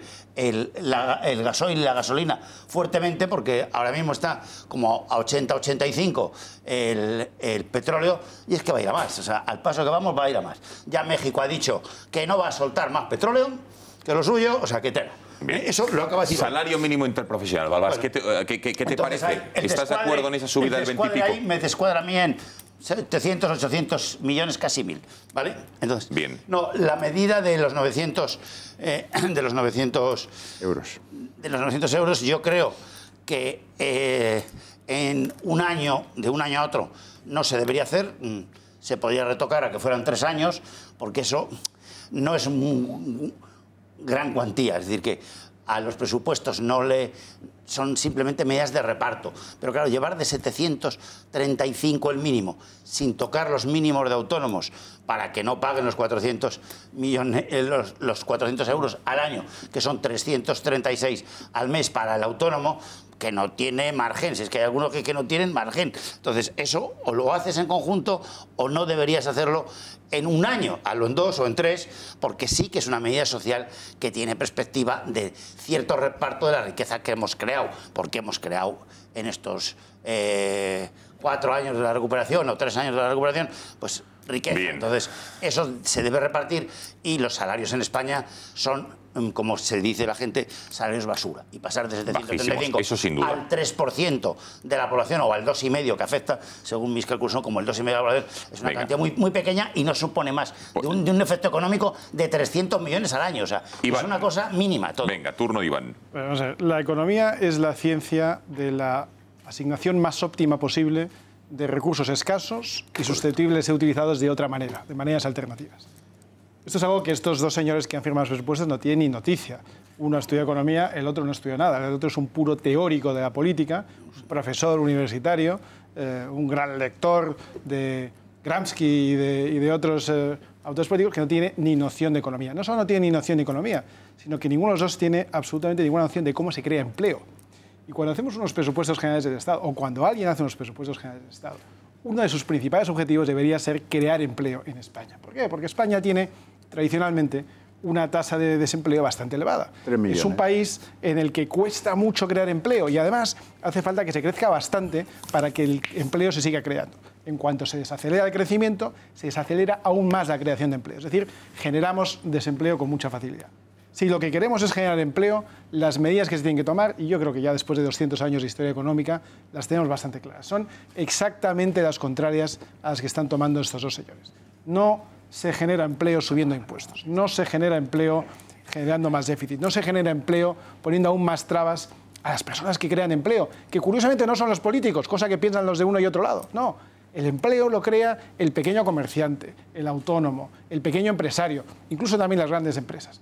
Pero para que lo creen hace falta dos cosas. Primero, un cierto clima de optimismo, porque sin eso no hay nada que hacer. Si uno no piensa que el año que viene va a ser mejor que el anterior, simplemente no se arriesgará a crear un empleo nuevo. Y dos, que haya condiciones laborales, fiscales, económicas que lo sugieran, que digamos que lo favorezcan. Y con estos presupuestos vamos exactamente por la senda equivocada, por la senda absolutamente inversa. Hay un tema que a mí me preocupa muchísimo, del que no se habla nunca. Ya no se habla jamás del santo temor al déficit, aquello que se hablaba antiguamente cuando el déficit era más pequeño. Hoy en día un niño que nazca en España, que nace muy poquitos, pero cualquier niño que nazca en España hoy nace ya con una deuda debajo del brazo de unos 30.000 euros, más o menos. De tal manera que una familia prototípica española, una familia de 4 miembros, es una familia que ya tiene una deuda, más allá de sus hipotecas, más allá de sus posibles créditos a consumo, de 120.000 euros. Y esta deuda se paga, que no nos quepa ninguna duda que la vamos a acabar pagando. Y cada año que aumenta el déficit, es decir, cada año que ingresamos menos de lo que gastamos, se amplía la deuda. Es decir, esa familia que ahora debe 120.000 euros, el año que viene, aunque haya reducido su hipoteca, seguirá debiendo cada vez más, 125.000 euros. En cuanto a salario mínimo interprofesional, yo creo que hay una clave importantísima que hay que tener en cuenta aquí. Y no es que ellos estén pensando en las personas que lo cobran, que por cierto, las personas que lo cobran suelen ser o bien jóvenes sin experiencia, a los que hay que dar un primer empleo y no se les paga una gran cantidad en ningún caso, o bien trabajadores sin formación que están en desempleo, a los que tampoco se les paga una gran cantidad, porque de lo que se trata no es de que ganen mucho, sino de que salgan del desempleo. Cuando uno sube el salario mínimo, afecta a esos dos tipos de contrataciones. ¿Quién sale ganando con el salario mínimo interprofesional? Pues aquellos que trabajan, aquellos empleados de Podemos que tienen su sueldo fijado en función del salario mínimo interprofesional. El triple, creo que cobra, ¿no?, 3 veces, si le subes, como están subiendo, 250 euros al mes el salario mínimo, ahora pasará a cobrar 750 euros más al mes. Por cierto, mira, ¿Quién Iván, gana con esto? Los propios de Podemos. Oigo al tertuliano de Vox, que por cierto les votaré, cierro los ojos y es Antonio Resines, la misma voz. No sé si te lo habían dicho. Es que hace de doblador. Me crucé con él la semana pasada. Hace de doblador. No notamos ningún... No, oye, pues mira, habrá un día que hacer una comparativa entre la voz de Iván y la voz de Antonio Resines, a ver si tienen similitudes. Bueno, Diego Sánchez de la Cruz, que muchas gracias por haber estado aquí una semana más. Seguiremos en contacto porque de los presupuestos entiendo que habrá que hablar y mucho, así que gracias. Bueno, venga, vamos a seguir avanzando. No sé si hemos hecho ya es que no sé si hemos hecho la pausa de publicidad, la hemos hecho. Pues venga, vamos a hablar de los apoyos que necesita el gobierno y de las exigencias que está haciendo el separatismo catalán. Escuchemos al portavoz del PDeCAT y al de Esquerra Republicana y también incluso al del PNV hablando de lo que van a exigir a Pedro Sánchez para aprobar las cuentas porque necesitan de sus votos. Como decía Balbás, no se necesita mayoría absoluta, pero saben que PP y Ciudadanos tienen 169 diputados, necesitan mayoría simple, es decir, 170. Y ahora Podemos y el Partido Socialista tienen 13 diputados menos, es decir, 156. Necesitan 14. ¿Los conseguirán sacar? Vean la reacción o el chantaje del separatismo. Tampoco suma solo con Esquerra. Hace meses que venimos repitiendo que si no hay gestos del gobierno español, nosotros el no a los presupuestos de Sánchez es evidente, no hay ningún cambio en nuestra posición de los últimos meses y de las últimas semanas. No tiene sentido que se pida a los partidos independentistas, y en nuestro caso Esquerra Republicana, que participen de acuerdos para la estabilidad si a la vez se mantiene por una cuestión puramente política la línea represiva de Mariano Rajoy. Por lo tanto, Pedro Sánchez tiene que demostrar que es diferente a Mariano Rajoy. Si mantiene la línea represiva a través de la actuación de la abogacía del Estado. En política solemos ser serios y cuando nos llame el gobierno iremos allí, efectivamente. Y el momento es para arrimar el hombro, pero fácil será, gratis no. ¿Él? Rosa, no te entiendo qué me estabas diciendo, perdona, es que me estaba diciendo algo, Rosa. Algo importante que nuestra audiencia debe saber. No, era unas cuestiones técnicas del pinganillo. Ah, bien, sí, es verdad que me entra y me sale, no encuentro la fijación, Xavier. Un día me das tu secreto porque me entra y me sale. ¿Y te sale? Sí, es nuevo, ¿Quieres cuidar bien el aparato, el tema de los movimientos? Sí, efectivamente, no sé, tengo que encontrar la medida perfecta. Bien. Bueno, venga, vamos a hablar. ¿Qué es lo que puede ocurrir al respecto? ¿Quién puede apoyar los presupuestos y este chantaje que le han visto inequívocos? Gestos Piden y un cambio directo del Estado, del Gobierno, que dé instrucciones a la Fiscalía para que cambie su criterio de cara al juicio que de una manera inminente, no se sabe si a final de año, probablemente a comienzos del año que viene, va a dar comienzo en el Tribunal Supremo contra los golpistas. Para hablar de todo ello, más allá de las opiniones de los miembros de la mesa, está con nosotros José María Garzón, que es doctor en Derecho y abogado. Don José María, buenas noches. Buenas noches. Gracias por estar con nosotros en El Gato. Bueno, antes de nada, para centrar, digamos, el tiro, ¿la Fiscalía es un ente independiente, es decir, ajeno a las injerencias políticas, la Fiscalía General del Estado, o no? Bueno, yo creo que nadie en el sector del Poder Judicial puede pensar que es ajeno a la presión ambiental. Primero, es verdad que la Fiscal General del Estado se empeñó en su toma de posesión en junio y remarcar el tema de la autonomía, pero es cierto que existen demasiados conflictos, demasiados intereses y demasiadas interrelaciones. Obviamente, yo creo que nadie de los que operen en la justicia se va a subvenir al ambiente que se genera. Es muy difícil. Es decir, que lo que pide el separatismo lo pide, es decir, que influya de alguna manera en la Fiscalía, que tengan unos gestos, que rebajen, digamos, el listón o la petición de años de cárceles o de los delitos en el juicio que va a comenzar. ¿Sí lo podría hacer la Fiscalía? No. Vamos a ver, una cosa es que el ambiente ayude y sea proclive a marcar una serie de directrices, y otra muy diferente es que, sobre todo los dos fiscales, recordar que los fiscales que van a ejercer aquí, uno había sido fiscal jefe y otro había sido fiscal general del Estado, yo entiendo que no van a subvenir a ninguna presión política, por supuesto. Máxime, parece que además olvidamos cuál es el sistema en el que nos movemos. Todo lo que es la fase de instrucción lo único que hace es fijar hechos. Y esos hechos ya los fijan y los fijan los jueces para que cuando vaya al juez, los jueces instructores, para que cuando vayan a celebrarse ese juicio, tengan unos hechos ya fijados. Diferenciar o desmarcarse de esos hechos va a ser muy difícil. Pero es que además hay... O sea, los hechos los ha determinado el juez Llarena cerrando la instrucción, ¿no? Eso es. Y ya da por hecho que existen indicios de la comisión de un delito concreto, o de varios delitos concretos, no de uno, de varios delitos concretos. Malversación, rebelión...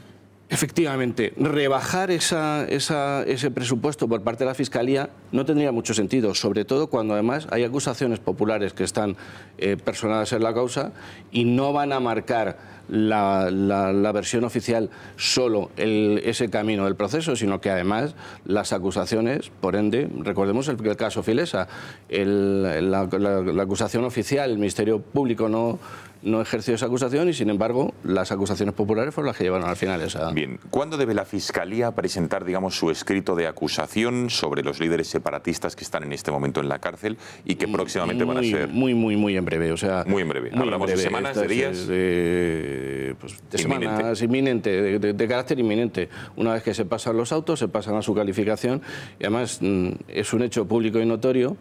No va a necesitar demasiado estudio porque es un proceso que han seguido muy de cerca. Bien. Y además, no hay que olvidar que aquí sí existe un interés contrapuesto en el tiempo.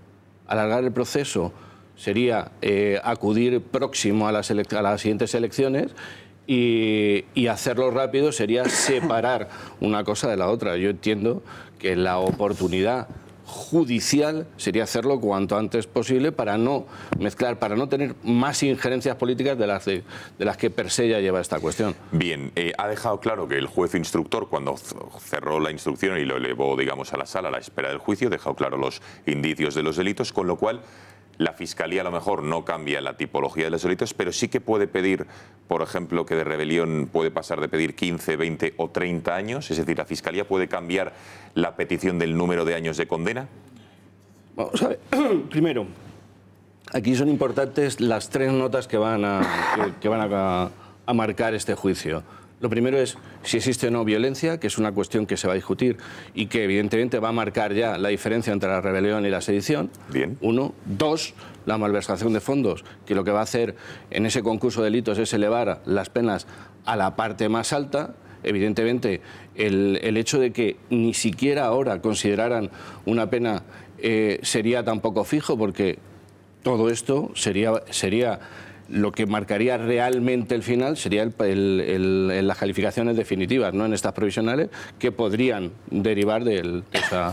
Vamos a escuchar, si le parece, don José María, a la ministra del ramo, la ministra de Justicia, la de las grabaciones de Villarejo, la que llamó mariconazo o maricón, ¿cómo fue, Horcajo? Maricón a Grande Marlaska, por aquel entonces juez, ahora su compañero. Con cariño, hay que decirlo con cariño. Con mucho cariño. La que vio y no denunció a jueces. A otro le llamó nenaza. A otro nenaza. La que vio y no denunció a jueces y a fiscales de nuestro país en Colombia con menores y no lo denunció. Y la que, por ejemplo, digamos, casi da una palmadita en la espalda a Villarejo cuando dijo aquello de que había creado un prostíbulo para extorsionar, chantajear a políticos y a empresarios. Esta señora, la todavía ministra de Justicia, ha dicho lo siguiente ante la petición o los rumores de que a lo mejor el Gobierno hace cambiar el criterio a la Fiscalía. Y la Fiscal General del Estado también ha dicho, oigan, que tenemos mucho trabajo, no interfieran. Escuchémoslas. Queremos que nuestra relación con la, y miro a la Fiscal General del Estado, con la Fiscalía General del Estado sea transparente. Una llamada de teléfono, bueno, pues para felicitar el año o para decir cómo estás. El Poder Judicial y los jueces y magistrados en el ejercicio jurisdiccional tienen plena independencia del Ejecutivo. Solo quería decir que estamos ante una causa muy compleja y querría de alguna forma que hasta el momento en que no se nos dé el traslado para formular el escrito de conclusiones provisionales se nos deje trabajar con tranquilidad y no se entre en conjeturas que en todo caso no proceden de la Fiscalía. Cuando sea el momento procesal oportuno se dará el escrito de acusación y se explicará a la opinión pública y a la prensa. Venga, opiniones, Xavier, ¿qué te parece? Bueno, vamos a ver, yo estoy encantado de oír lo que usted dice, estoy fundamentalmente de acuerdo, pero le sugiero un par de trucos para que nos enteremos todos los que no estamos en el mundo de los togas. El primero, si vemos que se ralentiza lo del Supremo, peligro, alerta roja, porque algo pasa. ¿Estamos de acuerdo en eso? Evidentemente se aproximaría más a unas fechas complicadas. Se lo cuento a la pata a la llana porque es como nos vamos a entender. Yo no soy indepe, a mí me parece que todo el peso de la ley hasta el fondo. Pero, hombre, si soy español, y he visto cómo se aflojaba en la justicia el nudo a Felipe González, se acordará, ¿verdad? Con innumerables presiones al fiscal general del Estado de la época y subsidiariamente a los escalones de la Fiscalía, y tragaban. Luego vi cómo, pues, en un juicio Gürtel reciente, a Mariano Rajoy le aflojaban el nudo y se caía, pum, se caía, pum, se caía. Bueno, había fiscal ahí, había fiscal. Lo mismo que ahora, exactamente igual. Veo a esta señora Segarra muy nerviosa. La veo muy nerviosa porque se ha filtrado cuál va a ser el contenido, dicen algunos, coinciden todos en que 25 años y delito de rebelión, en lo cual no hay unanimidad en el cuerpo de fiscales. No todos están de acuerdo en que ahí esté probada la rebelión. Eso es así. Admítame que es así. Y yo tengo mi opinión, pero en cualquier caso... Pero para eso habrá que pasar la fase de juicio oral. Entonces, tenemos que, de lo que ahora se concluya como conclusiones preliminares, provisionales e iniciales, o sea, esto arrancará, usted decía, en 4 semanas, a lo mejor llegamos a unas conclusiones definitivas muy diferentes. Muy diferentes. Bueno, o sea que hay territorio a jugar. ¿Alguien garantiza que no vayan a cambiar a estos fiscales que ahora en las conclusiones preliminares iniciales se muestran muy claramente decididos a seguir el criterio del fiscal Maza, el fallecido fiscal Maza? No lo garantiza nadie. Esta señora que hemos visto nerviosa, la señora Segarra, puede decidir que el señor Zaragoza no le conviene y que la señora que fue fiscal general Madrigal, Consuelo Madrigal. Y que entonces pone a 2 que sí le convengan. ¿Les podría cambiar, les podría sustituir? Porque está claro que entiendo que es más difícil dar el brazo a torcer de Madrigal y de Zaragoza, eso es cierto. Escucho a Oriol Junqueras y sé lo que me cuentan los de Oriol Junqueras. Y eso ¿Qué le cuentan? Me cuentan que esto está hablado y requete hablado y que si no habrá indulto y que no nos preocupemos. Formalmente hay posibilidad, sí. Técnicamente hay acusaciones populares que van a guiar también ese juicio. Es decir, no solo es fundamental el escrito de acusación oficial del Ministerio Público, como también lo será el de las acusaciones populares. 2, es difícil y además a mí me sorprendería y no me gustaría pensar que no pudieran modificar el criterio. Vamos a someterlo a ese periodo de juicio oral y después determinar qué es lo que ha salido del resultado de eso. Es que también de ese asunto quedan muchas. Pero, y no, sí, por supuesto. E intereses, no se nos escapa, y cualquiera de los que estamos en la justicia, hay, en este caso además, más que en ninguno. Pero también es cierto que igual que se podría, imaginemos que se fija una pena un poco más baja, también se podría ampliar durante ese periodo. Es decir, el juego del proceso oral tiene que ser el que marque definitivamente cuáles son las peticiones. Obviamente yo no estoy en la mente de los fiscales que van a ejercer, ni siquiera si van a ser estos o no, pero lo normal es que en este caso se siguieran las pautas que ya están establecidas. Lo difícil es que el juez ya dé unos hechos con unos indicios punitivos determinados y que de ahí nos desviemos en demasía. Pero es que además el abogado ha citado una cosa muy importante, que es acusación popular. Es decir, no olvidemos nunca que estos juicios arrancan precisamente de acusación popular, en este caso de Vox, que los abogados que lideran la acusación popular en nombre de Vox, que son Javier Ortega Smith y Pedro Fernández, no tienen la más mínima intención de rebajar la solicitud de sus penas. Es más, cada vez, cuanto más documentación van leyendo, cuanto más acceso tienen a los archivos del sumario, cuanto más profundizan, más se dan cuenta, o más nos vamos dando cuenta todos, de que aquí se han producido hechos cada vez más graves. Por lo tanto, la petición a la solicitud de la acusación popular, en este caso de Vox, nunca va a ir hacia menos, sino en todo caso hacia más. Es posible que la Fiscalía rebaje su petición, es posible, pero ahí estará Vox para solidificar la petición de penas máximas por delitos muy graves que se han cometido, entre ellos el de alta traición. Rosa, Balbás, Román, venga. Yo creo que esta estrategia, este órdago que ha lanzado Tardá, hay que encuadrarlo más, yo creo, como una estrategia dentro del separatismo catalán que como una estrategia nacional. Porque a mí me llama muchísimo la atención que el señor Tardá, que no creo que diga cosas de manera accidental, diga esto, porque esto complica bastante el camino a Junqueras, a su compañero de filas, porque yo creo que lo importante en todo lo que va a pasar a partir de ahora con el proceso a los golpistas catalanes, lo importante es lo que no va a salir en titulares y lo que no nos van a contar. Lo importante son las reuniones de las que no nos enteramos. Hablaba Xavier del indulto. Si no se consiguen reducir las penas, llegará el indulto. Si no llega el indulto, convocamos unas elecciones y en la siguiente administración... Es decir, esto que ha salido en titulares de alguna manera desactiva la posibilidad de que el gobierno de Sánchez presione a la Fiscalía para rebajar las penas, porque sería tan escandaloso que yo creo que ni el propio Sánchez se atreve a hacer una cosa así. Entonces, y hemos visto cómo el PDeCAT se ha desmarcado. Yo creo que esta cuestión es más una estrategia a enmarcar dentro del independentismo que la estrategia nacional. Y por otro lado, creo que esto nos tiene que hacer caer en la cuenta de lo que ha sido el precio de la moción de censura. Hoy escuchaba las declaraciones de Pedro Sánchez hace 2 años, creo que eran a Pepa Bueno, cuando fracasó su primer intento de ser presidente del gobierno. El señor Sánchez decía, yo he valorado lo que ocurría y no voy a ser presidente del gobierno a costa de que los españoles paguen un precio muy alto. 2 años después, parece ser que cuando ya no tenía enemigos en sus propias filas que le impedían pagar ese precio, ha decidido pagarlo. Y este es el precio de la moción de censura, que le está saliendo carísimo, no al señor Sánchez, al resto de los españoles. Antes de Román y de Balbás, ¿cuándo está previsto el juicio, don José María? Lo digo porque decía usted que entramos en fechas complicadas, tenemos citas electorales importantes, se hablaba de noviembre, ahora estamos hablando de enero quizá. Va a depender un poco de lo que el Tribunal Supremo marque. Obviamente, yo creo que el Tribunal Supremo querrá hacerlo cuanto antes. Yo más me decanto que sea antes de Navidades que sea que fuera después. Antes de Navidad incluso sí. Hablamos, sí. Yo creo que sí, además por una cuestión de oportunidad, ya lo decía, políticamente cuanto más aproximes esto a unas elecciones, mucha más presión ambiental van a tener.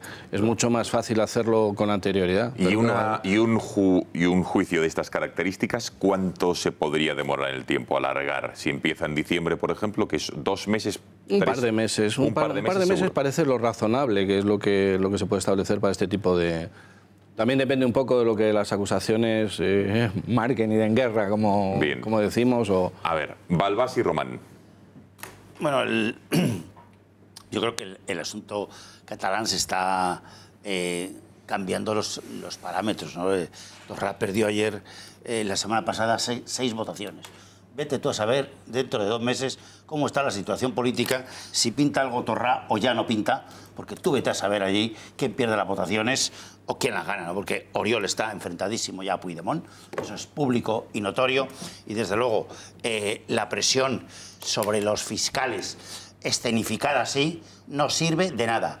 Hoy mismo Campuzano, que es el portavoz de PDeCAT, acaba de decir que se desvincula en el Congreso de cualquier apoyo a Sánchez con el juicio a los secesionistas. O sea, eso escenificado no sirve de nada. Eso es, ¿por qué no? Porque te desacreditas, ni puedes manipular a Madrigal ni a Zaragoza, que son 2 fiscales excelentes, con su criterio, y que es imposible que eso se pueda hacer. Y hablar de indulto ahora, ¿pero para cuándo va a ser la condena en firme? Vete tú a saber quién va a estar entonces de presidente del gobierno y quién habrá en el gobierno para hacer ese indulto supuesto. O sea, eso es hablar del mar y de los peces, y las elecciones generales, como mucho, van a ser dentro de 1 año. Pero hay que recordar, como mucho. Entonces, con lo cual, es decir, que hoy vincular el movimiento sobre los fiscales a los 24-25 votos que están ahí volando, de los cuales solamente son estrictamente catalanes 15, es decir, que eso es lo que hay, que encima tienen intereses opuestos, y que fíjate que el más Puigdemont, digamos, es el PDeCAT. Pues fíjate lo que acaba de decir hoy. Vete tú a saber, para cuando se juzgue esto, que será marzo del próximo año, cuando empecemos a ver si hay o no visto para sentencia, que lo veo difícil, porque estando las autonómicas y municipales ahí, hay muchos intereses electorales, y en mayo del 19 está el 60-70% del reparto del poder político del país, que es las autonomías y los grandes ayuntamientos, que es donde interesa. Entonces, se puede aplazar. Fíjate yo lo que te digo, José María. La sentencia, ¿Cómo lo ves? Lo real es que la sentencia, una vez que se emita, es firme, es del Supremo, no emite. Con lo cual, es verdad que va a tener un peso y un calado de... Bueno, se van a ir a Estrasburgo, fijo. Pero eso seguro. Pero eso no quiere decir que la sentencia sea... Pueden ir y volver también. Pero eso no quiere decir que la sentencia sea firme y ejecutable. Podríamos pasar al Constitucional por un recurso de amparo por algún quebrantamiento de forma, o podríamos pasar a Estrasburgo, pero lo real es que una vez que se dicta al Supremo es ejecutable y es firme. Entonces, quizás ahí es verdad que el tema de reservarla a después o emitirla antes, pues tenga una opinión o tenga un calado muy importante. Ahí sí el factor... Que lo de la independencia judicial es a ratos, ¿no? No, lo que pasa es que la independencia la podrán, de hecho la tendrán sin duda, pero el cuando se emita es obvio que va a afectar de una manera u otra. Si la tienen y la pueden hacer antes, o no la tienen y la hacen después, va a tener una relevancia. Venga, Román. Oye, lo más grave de todo lo que estamos hablando es que esto se refiere a los presupuestos generales del Estado. Claro. Esto es lo más grave. Es decir, que en lugar de hablar de partidas, de incrementos, de porcentajes, de dinero, estamos hablando de la invasión de los poderes judiciales. Es decir, en una sociedad democrática, la base fundamental de la democracia, el primero es el cumplimiento de las leyes, que obviamente en Cataluña ya vemos que no pasa. El segundo es la separación de poderes, que vamos, el cachondeo empieza a ser infinito, y lo del tercero es votar, que ya es lo de menos. O sea, hasta el presidente del gobierno ni se lo elige directamente, con lo cual estamos en una situación realmente precaria como país, ¿no? Entonces, claro, José María Garzón decía que los hechos los prefijan los jueces. A mí esto me asusta. En este momento procesal, después de haber escuchado las grabaciones del comisario Villarejo con los comisarios respecto a la preparación de los casos con el señor Garzón. Y el juez Estrella. Referido a la Gürtel y con el juez Estrella, ¿no? Entonces, claro, yo entiendo que los independentistas catalanes le puedan hacer este tipo de proposiciones al gobierno mientras Dolores Delgado, Lola, siga siendo ministra. Es decir, una señora que participa de esas conversaciones, que forma parte de la fiesta y que además en el caso Gürtel saben de sobra que primero se preparó el caso, segundo lo instruyó el juez y tercero, después de haber brindado por 20 años de gobierno socialista, acaban con una sentencia en la que se habla de otra cosa de la que se ha juzgado, consiguiendo hacer una moción de censura en la que Lola, Dolores Delgado, acaba de ministra. ¿Cómo no le vas a pedir, como mínimo, que le diga al fiscal lo que tiene que hacer, al juez lo que tiene que hacer y lo otro que tiene que hacer? Con lo cual la situación es muy complicada. Menos mal, en este caso, que está la CUP, que la CUP no negocia. La CUP tiene una hoja de ruta muy clara que se llama independencia. Si hace falta para ello el uso de la violencia, no importa, pero el proyecto sigue adelante y hace que los demás tengan un anclaje político en el que tengan que estar fijando sus posiciones para no venderse. Pero claro, yo estoy convencido que las elecciones autonómicas a Pedro Sánchez le importan un carajo, como las de Andalucía. Si ahora tuviera que dar el indulto, lo daría sin sentencia. Y si esto le cuesta a Susana Díaz el gobierno, pues mejor una enemiga menos. Así nos vamos quitando gente que no me ha apoyado y gente que no ha estado conmigo y me ha perseguido. Porque claro, antes cuando hablábamos del PSOE, hablábamos de un partido de poder. Ahora hablamos de un personaje que ha asaltado el poder y que antepone su presencia en el poder a cualquier otra cosa. Con lo cual, ¿cómo va a salir la justicia de esta situación? Pues hombre, obviamente la justicia ni trabaja independientemente con tranquilidad y sosiego, y obviamente las presiones siempre van a influir en la imagen que de ella se tenga. Eso es evidente. Que se pueda llegar a condicionar, yo lo dudo. Lo dudo porque es una cuestión de mucho calado, por supuesto, además, sería el sugerir esa cuestión, pues estaríamos rayando un tema penal también, pero bueno, sí, pero yo no creo que el que tenga que recepcionar esa información lo haga que no lo haga directamente. Iba a decir que no lo haga a gusto, no, que no lo haga, porque además es verdad que precisamente estos dos fiscales, como bien decía el compañero de tertulia, son fiscales que han probado su independencia y además cada uno de un tinte o un color diferente. O sea, no podemos, en ese sentido no podemos, además sería absolutamente arriesgado y sonrojante por nuestra parte pensar que eso pudiera llegar a un fin o en términos. Que la presión ambiental está ahí, pues es evidente, a las pruebas nos tenemos que remitir. Bueno, yo creo que ha quedado muy claro. Ya por último, señor Garzón, basándonos en su experiencia como letrado, como doctor en Derecho, cuando escucha a los líderes separatistas, que lo hemos escuchado en diversas ocasiones, a los de los lazos amarillos, cuando oye de alguna manera expresiones como presos políticos, politización de la justicia española, venganza política, ¿qué piensa? Lo digo porque hoy Antoni Castellà, le voy a decir otra de las últimas que se ha dicho hoy, que me parece también francamente grave, que a día de hoy es dentro de una de las... Lo estoy mirando en tiempo real, dentro de unas secciones o facciones que hay en el PDeCAT, en el partido de Puigdemont, pues ha dicho una auténtica barbaridad.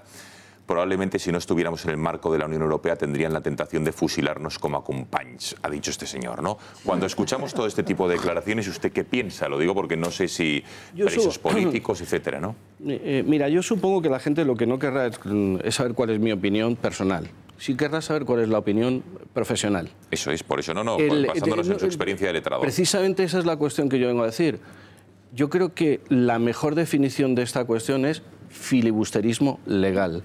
Es intentar crear primero, desde el punto de vista procesal, alargar, retorcer, hacer llegar al máximo, retorcer el sistema al final para ponerlo contra las cuerdas, uno, y segundo, una serie de cuestiones que nada tienen que ver con lo que se está juzgando. Y al final lo que son globos sonda o mandar cuestiones para que se discuta otra historia que no es realmente los hechos que se están juzgando. Yo creo que eso cualquiera, y las acusaciones populares también tienen ahí una palabra importante, es jugar para alargar, atrasar, intentar conseguir, presionar para evitar una prisión provisional, intentar que agoten cuanto antes, cuando es verdad que se dan todos los supuestos que establece la ley y nadie es capaz en esa cantidad de cuestiones tan divertidas que dicen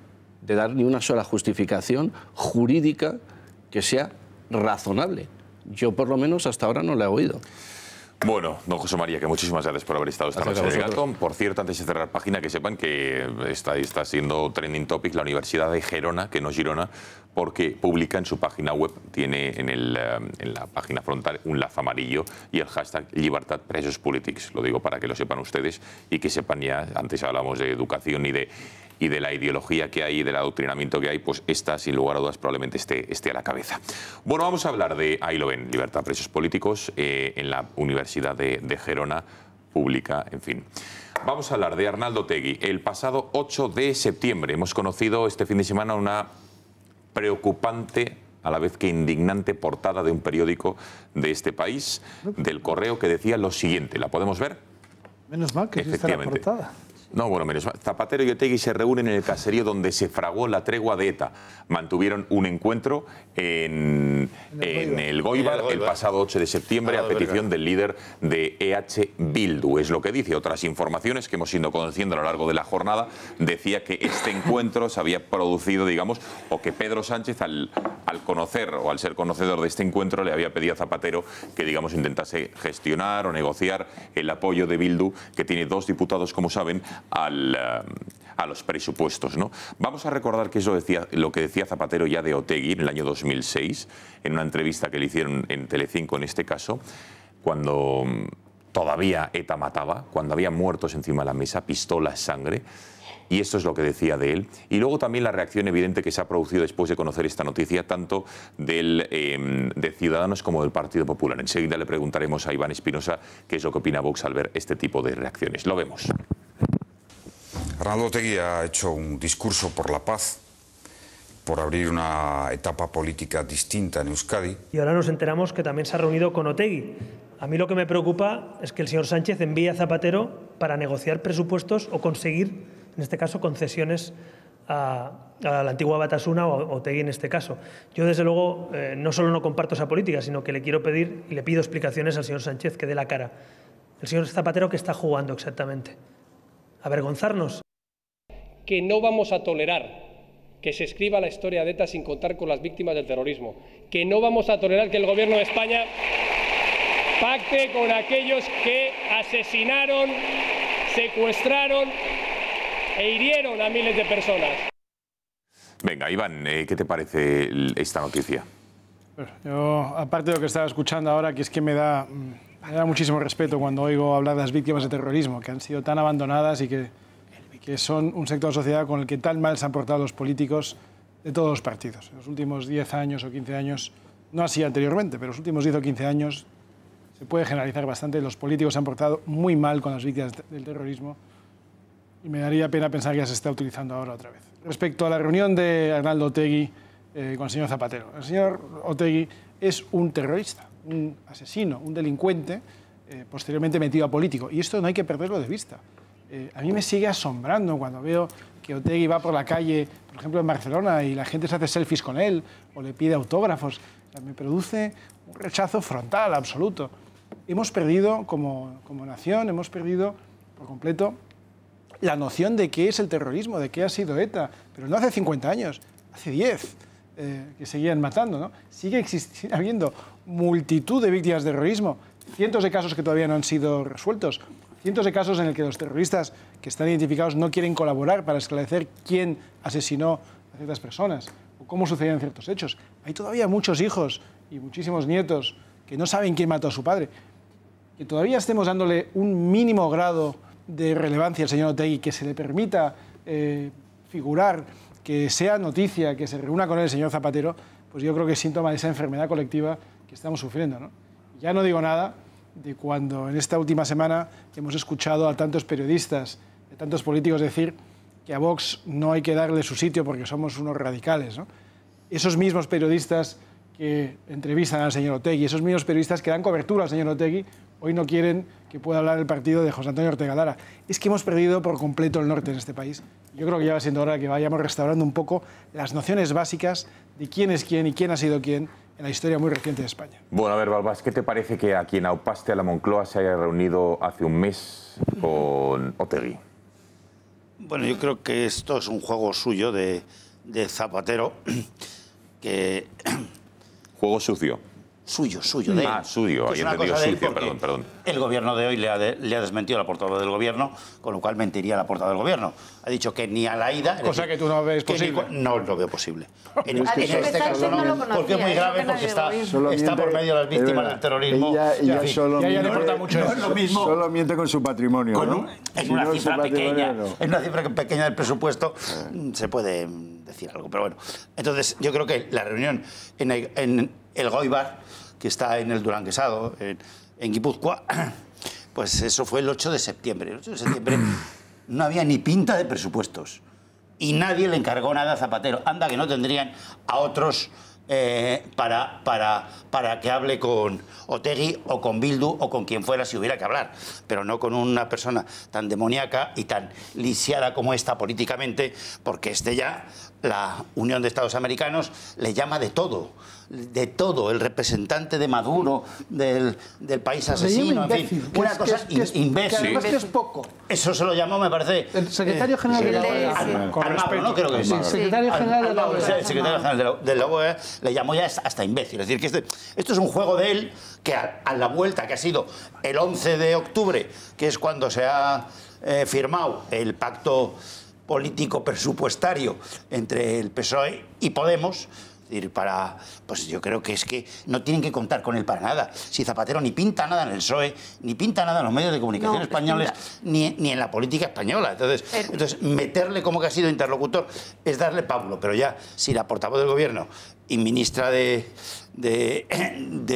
Educación, pues lo ha dicho, pues será que la ha desmentido totalmente. Yo creo que, desde luego, donde esté Zapatero, es seguro, absolutamente seguro, que será un desastre, porque es un tío que es gafe. O sea, que cualquier cosa que haga va a ser gafe para el que esté al lado. O sea, que es mejor que Sánchez se vaya, no lejos, lejísimo, y España como país también. Pero hay una cosa, y es que decía José Luis, Zapatero no pinta nada. Ojalá eso fuera verdad. Bueno, el problema es que José Luis Rodríguez Zapatero ha ejercido de mediador, de interlocutor en Venezuela, tanto con el gobierno de Mariano Rajoy como con el gobierno de Pedro Sánchez, y no ha habido... No, allí. Es que no lo han desautorizado. Sí, allí. Sí, no. Pero aquí no lo tenía que Rajoy. desautorizar. El PSOE le desautorizó, perdona. No, vamos a ver. Borrell le acaba de desautorizar hace 15 días. En Consejo de público. Sí, pero Borrell hoy en Consejo de Ministros. Hoy en Consejo de Ministros Borrell le ha dicho que no representa a España. Delante de mí, hace 20 días. Sí. Un mes. Pero que no representa a España. Pero José Luis, sin embargo, en Venezuela, Rajoy nunca le desmintió. Bueno, Mariano Rajoy nunca desmintió ni desautorizó la labor de mediador en Venezuela. Hoy el gobierno de Pedro Sánchez tampoco ha desautorizado... El ministro de Exteriores sí. Digo la reunión con Otegi. La señora Cela ha dicho...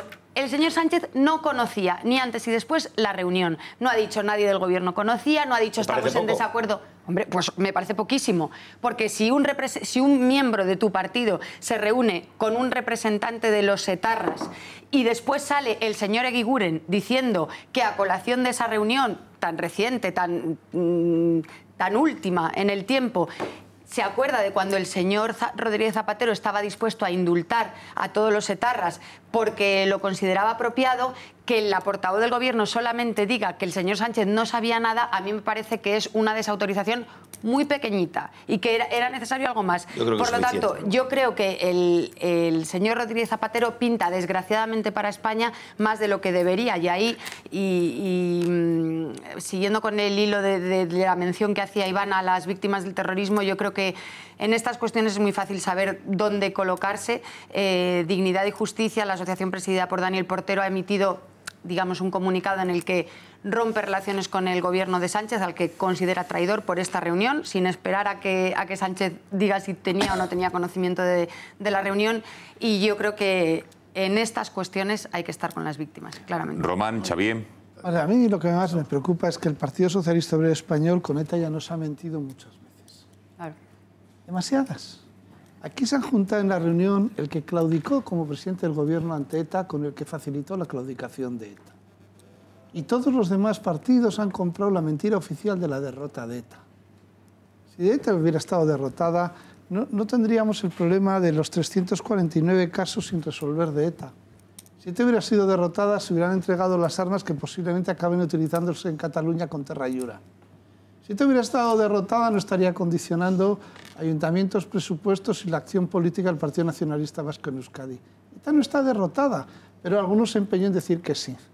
El señor Zapatero, ese desastre que tenemos con la marca España por detrás, dando vueltas por el mundo, es la persona que propuso el pacto antiterrorista al Partido Popular y lo incumplió desde el minuto 1 que lo propuso, porque además no es que sea opinión, Señor Jesús Eguiguren, Chusito, cómplice necesario, el hombre del PSOE en ETA o el de ETA en el PSOE, no sé cuál de las dos cosas es más adecuada, lo explicó perfectamente en un libro cómo se engañó al gobierno ofreciendo ese pacto antiterrorista para quedar bien ante la gente y directamente seguir hablando con ETA y negociando con ETA.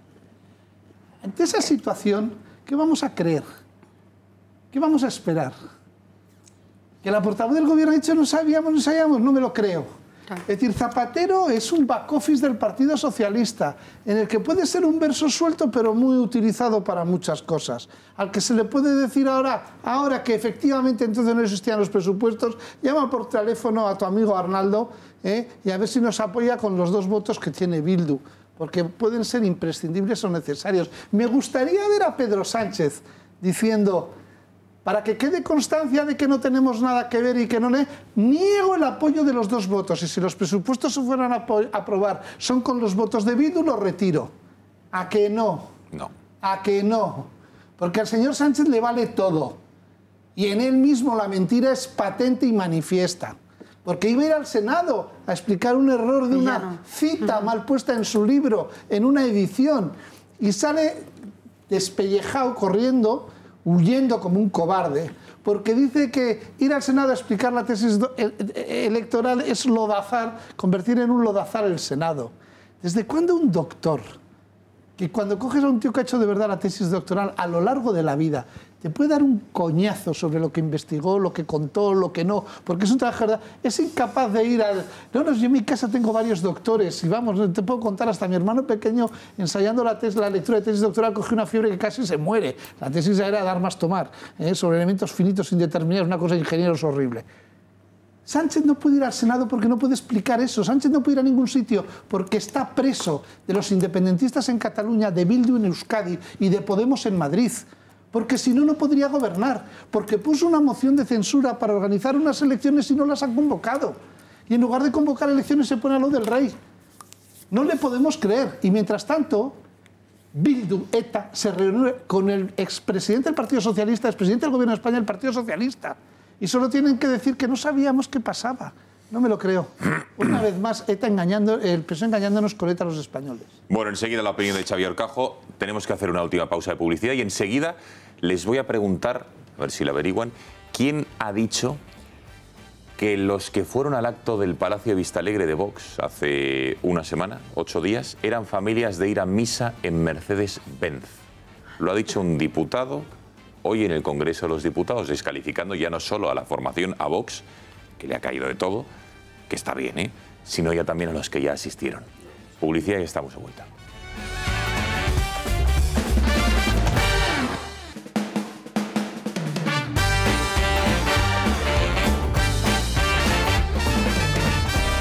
Venga, antes de escuchar qué es lo que ha dicho un político de nuestro país, de Podemos, para más señas, diputado en el Congreso del Reino de España sobre Podemos, la reflexión de Xavier al respecto de ese encuentro entre Zapatero y Otegi.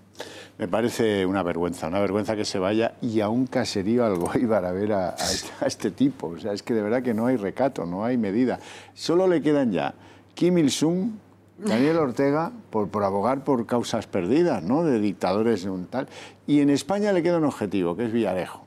Villarejo, que hoy ha cambiado de abogado, pues hombre, yo creo que merece el esfuerzo de Zapatero de hacerse amigo entrañable por esta cosa de... Es muy triste lo de los jarrones chinos cuando no tienen ubicación en la democracia, pero desde luego cuando la tienen que buscar ellos, aún es peor.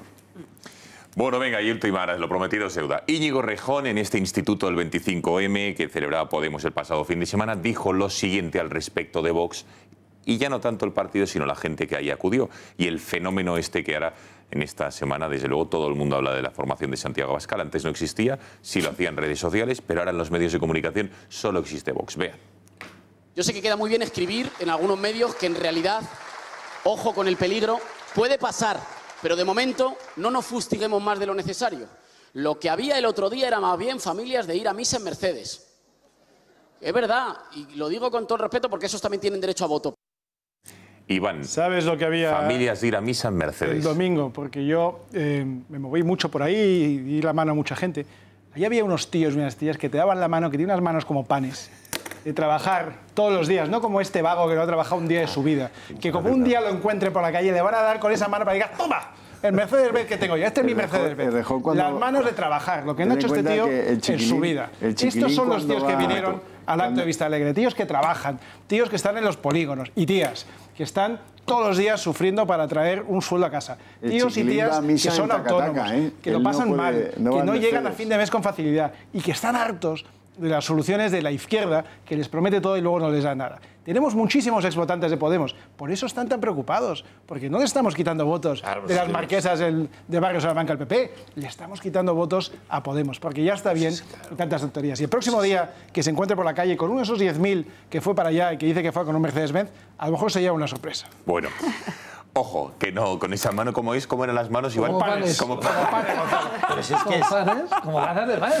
Como la de Balbás, que tiene una mano también que, ojito. Hazme caso. O la de Javier Ortega. Si es la de Javier Ortega, desde luego yo... Eso sí que la atestiguo. Bueno, señores, que no hay tiempo para más. Pasa ya 1 minuto de la medianoche y algunos tenemos que madrugar, otros no. Pero algunos sí. No voy a decir quién no madruga esta mesa mañana. Y no mira a nadie, ¿eh? Que es broma, que es broma. Iván Espinosa, que muchísimas gracias. Gracias, buenas noches. Rosa Cuervas, que te cuides. Buenas noches, Gonzalo, que duermas mucho. José Luis Albas, ha sido un placer. Buenas noches. Buenas noches. Ojo, efectivamente. ¿Qué tal? hacer otro Sánchez. Hombre, Es divertido, pero arrímate ¿no? más, te tienes que arrimar más. Y ahora Rosa, como consorte tuya, tendría que venir. Efectivamente. Oye, es curioso esto, ¿eh? Y ahora Xavier, el protocolo, te tendría que decir que no. Vete. Que no vienes a poner el tiro de cámara. Oye, porque la Casa Real en su comunicado dijo la verdad. Sánchez hizo todo lo que le dijeron. Al principio le dijeron, ¿puede usted pasar? Y luego le dijeron, quítese de ahí. Entre medio él tomó la decisión. Totalmente, bueno, ahí lo vemos. Este es un momento histórico. Luego yo creo que va a pasar a la posteridad. Atención. Llega Pedro Sánchez. Ahora la Casa Real, cuando se ponga, le dice, ya puede usted pasar. Claro, porque la cola es muy larga y arranca. Y obedece a la Casa Real. Bien, sí.